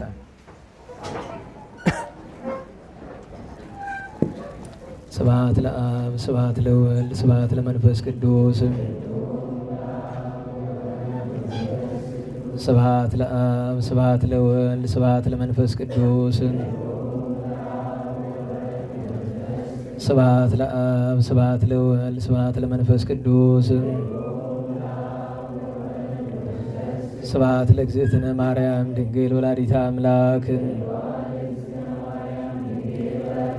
ስብሐት ለመስቀለ እግዚእነ ኢየሱስ ክርስቶስ ክርስቶስ በምሕረቱ ይዘከረነ አመዳግም ምጽአቱ እያስተፍረነ ተሰብሖተ ስሙ ያንቀሃነ ወበአምልኮቱ ያጽንዓነ እግዝእትነ ማርያም አይርጌ ጸሎተነ ወአስተስሪ ኩሎ ኃጢአተነ ቅድመ መንበሩ ለእግዚእነ ለዛብልዐነ ዘንተ ህብስተ ወለዘአስተየነ ዘንተ ጽዋአ ወለዘሰርዓ ለነ ሲሳየነ ወአራዘነ ወለዘተአገሰ ለነ ኩሎ ኃጢአተነ ወለዘወሃበነ ሥጋሁ ቅዱሰ ወደሞ ክቡረ ወለዘአብጽሐነ እስከ ዛቲ ሰዓት መላለም ምሕረቱ ናብሎቱ ስብሐተ ወአኩቴተ ለእግዚአብሔር ልዑል ወለወላዲቱ ድንግል ወለመስቀሉ ክቡር ይትአኮቶ ይሰብሐ ስሙ ለእግዚአብሔር ወትረ በኩሉ ጊዜ ወበኩሉ ሰዓት ስብሐት ለአብ ወወልድ ወመንፈስ ቅዱስ ይእዜኒ ወዘልፈኒ ወለዓለመ ዓለም አሜን። አውሎግሶን አውሎግሶን አውሎግሶን በእንተ አብ ወወልድ ወመንፈስ ቅዱስ አቀበት ለወጡ ቁልቁለት ለወረዱ እርጥብለት የሰባቸው ደረቅ ለነደደባቸው ለረዱ ለተራዱ ለዘከሩ ላዘከሩ ስመ እግዚአብሔር ስመ ማርያም ድንግል ስመ ቅዱሳን ለጠሩ እግዚአብሔር አስበ ቅዱሳን ይሰብልን። ጸሎተ እግዝእትነ ማርያም እንበል። ሰላም ለኪ ዘንሰግድ ለኪ ማርያም ምንን አስተበቅዋኪ ማርያም የተማይጸነበኪ በእንታና ምኪ ወያቂ ማወኪ ማይበረኔውም ድንግል ባረኪ ጸሎተ እግዝእትነ ማርያም ድንግል ወላዲተ አምላክ ታበዩ ነፍሴ ለእግዚአብሔር ወተሳሰይ መንፈሴ በአምላኬው መድኃኔ እስመሬ ማማለ አመቱ ናሆሚ ዘስተበጾኒ ኩሎ ትውልድ እስመ ገብረ ሊተ ኃይለ ብያቶ ቅዱስ ስሙን ወሳይሉኒ ለትውልደ ትውልድ ለለ ይፈርቡ ገብረ ኃይለ በመዝራይቱ ዘሮሙ ለለ አብዩን ይናልቦሙ ወነሰቶሙ ላየላን መናብርቲሆሙ አይቤሙ ለትሳነ መዝገቡም በረከቱ ለሩባን وفنوا مراقب لبولان وتوفوا لسرائيل كل يوم ذكر سائل وزينهم لآبوين لأبرهام ولزروس كالعالم باركنا قدسنا نسبنا زنفتنا ما يسري ولا شيطان ولا مدين ولا تبران او مزغب بركات مزغب قدسات مزغب نس مزغب راي مزغب وات باركنا بأديكي بكما باركي والإبريم بقوركي ببركة ولكي وأبو منفس قدوس سبحات لأبو ولد منفس قدوس العالم ولا لمعلم سلام لأبزم قدم عالم نقاسي لولا سلام سقا ماريم لباسي ولا منفس قدوس سلامات يا سلام دمساسي هايلي سلاسي وصبون يا سلاسي بسم سلاسي قدقت كيسي سلام لكم ما يبر ملايكة وان سلام لكم ما يبر نبيات قدسان سلام لكم ما يبر حواريات فنوان سلام لكم ما يبر سمايت وزارقان سلام لكم ما يبر سلاسي قوان وسلام لماريم سات كدان او ميكائيل او متن بالكاين አርያም ተሰመ ቢጸ ሱራፌል ዘምሮሳን ሮሶ ዘምዶ ላለውን ጊዜ ጸዋይ ኮ በቀረበን በመረቶ ሳይል ናአቤ ዳዊት ንጉሠ እስራኤል ባለ መዝሙር ሰነውቱ መቃል ታለበውን ነገረው ፍቃሬ ሁሉ አምሳል ከመሰበው ለእግዚአብሔር ብሎ ከመወደስ ለማርያም ድንግል ዘጸር ወእብል ሶባአተው ለማይ በቅዳሴ ኪንዘይ ሲል ረሰው ውስጥ ሳሙኤል ጽጌ ሃይማኖት ዛቅለዋሊ ምሕረተው በታለ ታምርኪ ሊስረ ኃጢአት ወሰብ ያቅሊስ እስመ ኩሎ ገቢረ ማርያም ተክሊ ማርያም ንጽሕት ድንግል ወላዲተ አምላክ ማይምን ዛሊተ ምሕረት ለሁሉ ለሰብ ሰአሊ ለነ በክርስቶስ ወልኪ ይስረ ኃጢአተነ ሰአሊ ለነ ቅድስት ጸሎታ ለማርያም ስለተያድነን እንደማትወልዳ ጸሎታ ለማርያም ስለታለ ሕዝበ ክርስቲያን ለነፍሳተ ሙታን ለመካናቲነ ደብረ መድኃኒት ወመንበረ መንግስት ወደ ደብረ ገነት ለቤተ ክርስቲያን ቅድስት ወለሀገሪትነ ኢትዮጵያ ለግብርታው ላይ ማታ ይሁነነ ከመወልታ በጸሎትሽ ወበስለትሽ ለአበው ንጹሐን ለቅዱስ ኤፍሬም ለአባ ሕርያቆስ ለአባ ጊዮርጊስ ለአባ ሳሙኤል ለቅዱስ ደክስዮስ ለያሬድ ማሕሌታዊ ለአባ ኪሮስ ለአባ መባጽዮን ለአቡነ ዘርዓ ያዕቆብ ለብፁዕ ገብረ ክርስቶስ ለቅዱስ ዮሐንስ አፈወርቅ ለአባ ጽዬ ድንግል ለአባ ዮሐንስ ዘደማስቆ ለአባ ሳሙኤል ዘደብረ ቀለሞን ለቅዱስ ዮሐንስ ወለነጎድጓድ ለቅዱስ ቄርሎስ አምደ ሃይማኖት ለአቡነ አቢብ ለንጹሐተ ነፍስ ለክቡራን ሐዋርያት ለጻድቃነ ሰማዕታት ለደናግል ወመነኮሳት የተለመንሽ ድንግል እመቤታችን ለእኛም ተለመኝ። ጸነይት በድንግልና ሰውት በቅድስና እመቤታችን ጸጋውን ክብሩ እንዳይነሳን ለምኝልን። አእምሮውን ለቦውን ጥበቡን ፍቅርሽን መዓዛሽን በልቦናችን ሳይልን አሳድሪልን። ቸሩ መድኃኔዓለም አምላካችን ስርየተ ኃጢአት እንዲሰጠን ከመከራ ሁሉ እንዲሰውረን ለጸሎት በቆማችሁ ጊዜ አትርሱን ያሉንን ሁሉ በቸርነቱ እንዲያስብልን የሞቱ ወገኖቻችን ነፍሳቸው እንዲያዘድቅልን ይልቁኑ የእህታችን የፍቅርተ ማርያምን ነፍስ በአብርሃም በይስሐቅ በያዕቆብ አጠገብ እንዲያኖርልን ከእመቤታችን ጣዕመ ፍቅሯን ከአባ ሳሙኤል ከቅዱስ ሚካኤል ከደጎቹ ቅዱሳን ሁሉ ጸጋ በረከት እንዲያሳትፈን ሰላም ያዋለን ቸሩ መድኃኔዓለም ሌሊቱን ቀድሶ ሰላም እንዲያሳድረን ቅዱስ ስሙን እንደ ቸርነት ብለን እንጥራ።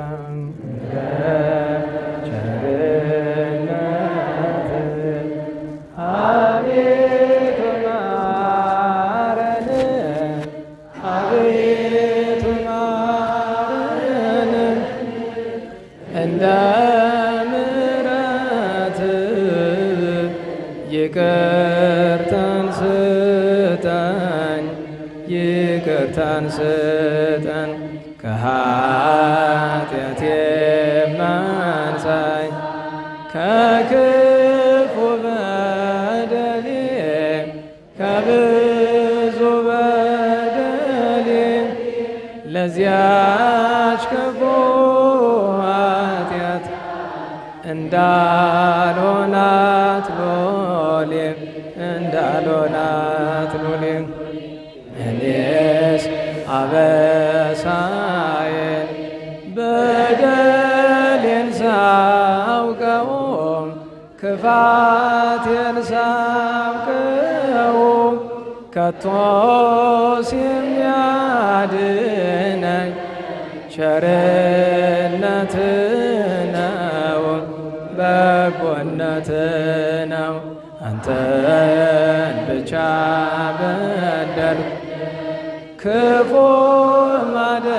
ማደረግው ክፉ ማደረግው አሁን ይቅር በለኝ ከፊት ወደቅው ከፊት ወደቅ ከፊት ወድቄ ስለምን አንተን ስማጸን አንተን መውደቄን ተመልከት አምላከ ብርሃን አምላከ ሰላም አሁን ትባርክ ዘንድ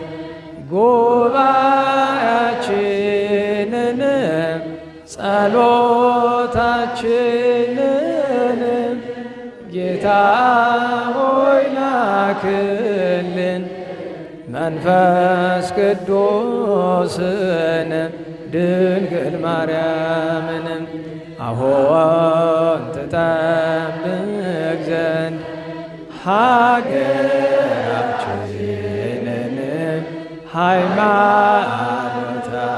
ሃይማኖታችንን ጌታ ሆይ ላክልን ቅዱስ ሚካኤልን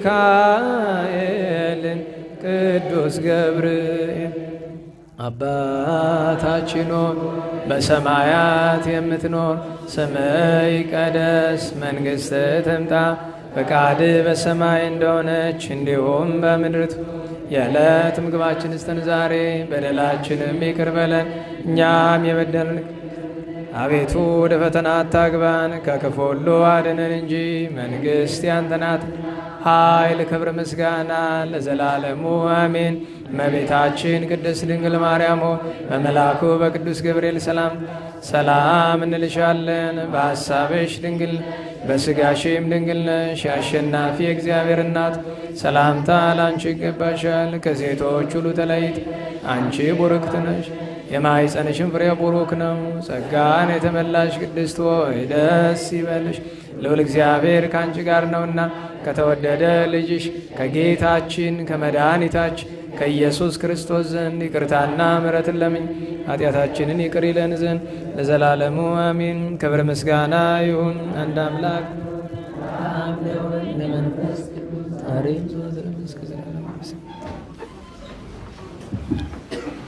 ለጸሎት ስለነበረን ጊዜ ቅዱስ አምላካችን እግዚአብሔር ስሙ የተመሰገነ ይሁን፣ የተመሰገነ ይሁን። በቸርነቱ ከብርሃነ ልደቱ ያድርሰን፣ ለንስሐ ሞት ያብቃን። የሞቱ ወገኖቻችን ነፍሳቸውን ይማርልን፣ በመከራ ያሉትን ሁሉ በምህረቱ ይጠብቅልን። ያው የነዳያንን ሳንቲም እንዳንረሳ፣ እንቅፋት ሳይመታን እሾህ ሳይወጋን ኃጢአት ሳይሰለጥንብን በደልም ሳይገዛን የብርሃን መላእክት በፊት በኋላ በቀኝ በግራ እየጠበቁን ለጊዜ ወደ የቤታችን ለፍጻሜው ተስፋ ወደምናደርጋት መንግሥተ ሰማያት ከተከፈተች ገነት ከተነጠፈች ረፍት ከአባቶቻችን ርስት ሁላችን በሰላም ያደርሰን። የቤት ስራው እንዳትረሱ። ወሬ የለም። አሁን ጀምራችሁ አትንሾካሾኩ። ዝም ብላችሁ ቀጥ ብላችሁ ሂዱ። ማውራት የለም። እሺ ተዋሽ አትበሉ። ዝም ብላችሁ ሂዱ።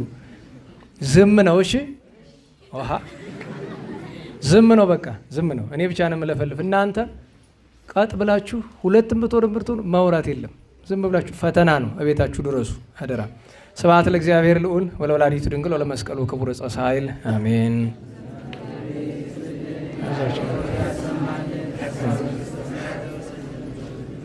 እግዚአብሔር ቃለ ሕይወት ቃለ በረከት ያሰማን ለሁላችን። ያው በራሴ ወጥመድ ነው የገባሁኝ። ግድ የለም ይሁን። የመረቃችሁ መርቃችኋል።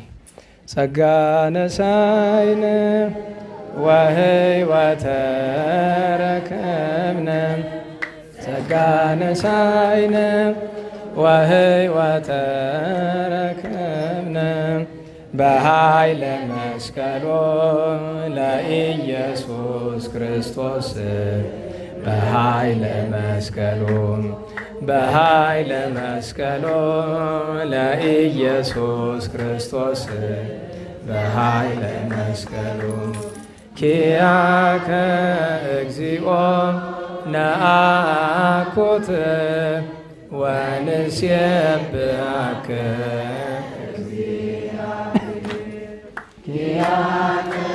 እግዚኦ ነአኩት ወንሴብሐከ እግዚአብሔር። ጸጋን ተቀበልን ሕይወትንም አገኘን። ጸጋን ተቀበልን ሕይወትንም አገኘን። በመስቀሉ ኃይል ለኢየሱስ ክርስቶስ በመስቀሉ ኃይል በመስቀሉ ኃይል ለኢየሱስ ክርስቶስ በመስቀሉ ኃይል አቤቱ አንተን አቤቱ አንተን እናመሰግንሃለን እግዚአብሔር። አቤቱ አንተን አቤቱ አንተን እናመሰግንሃለን በቸር ያሳድረን።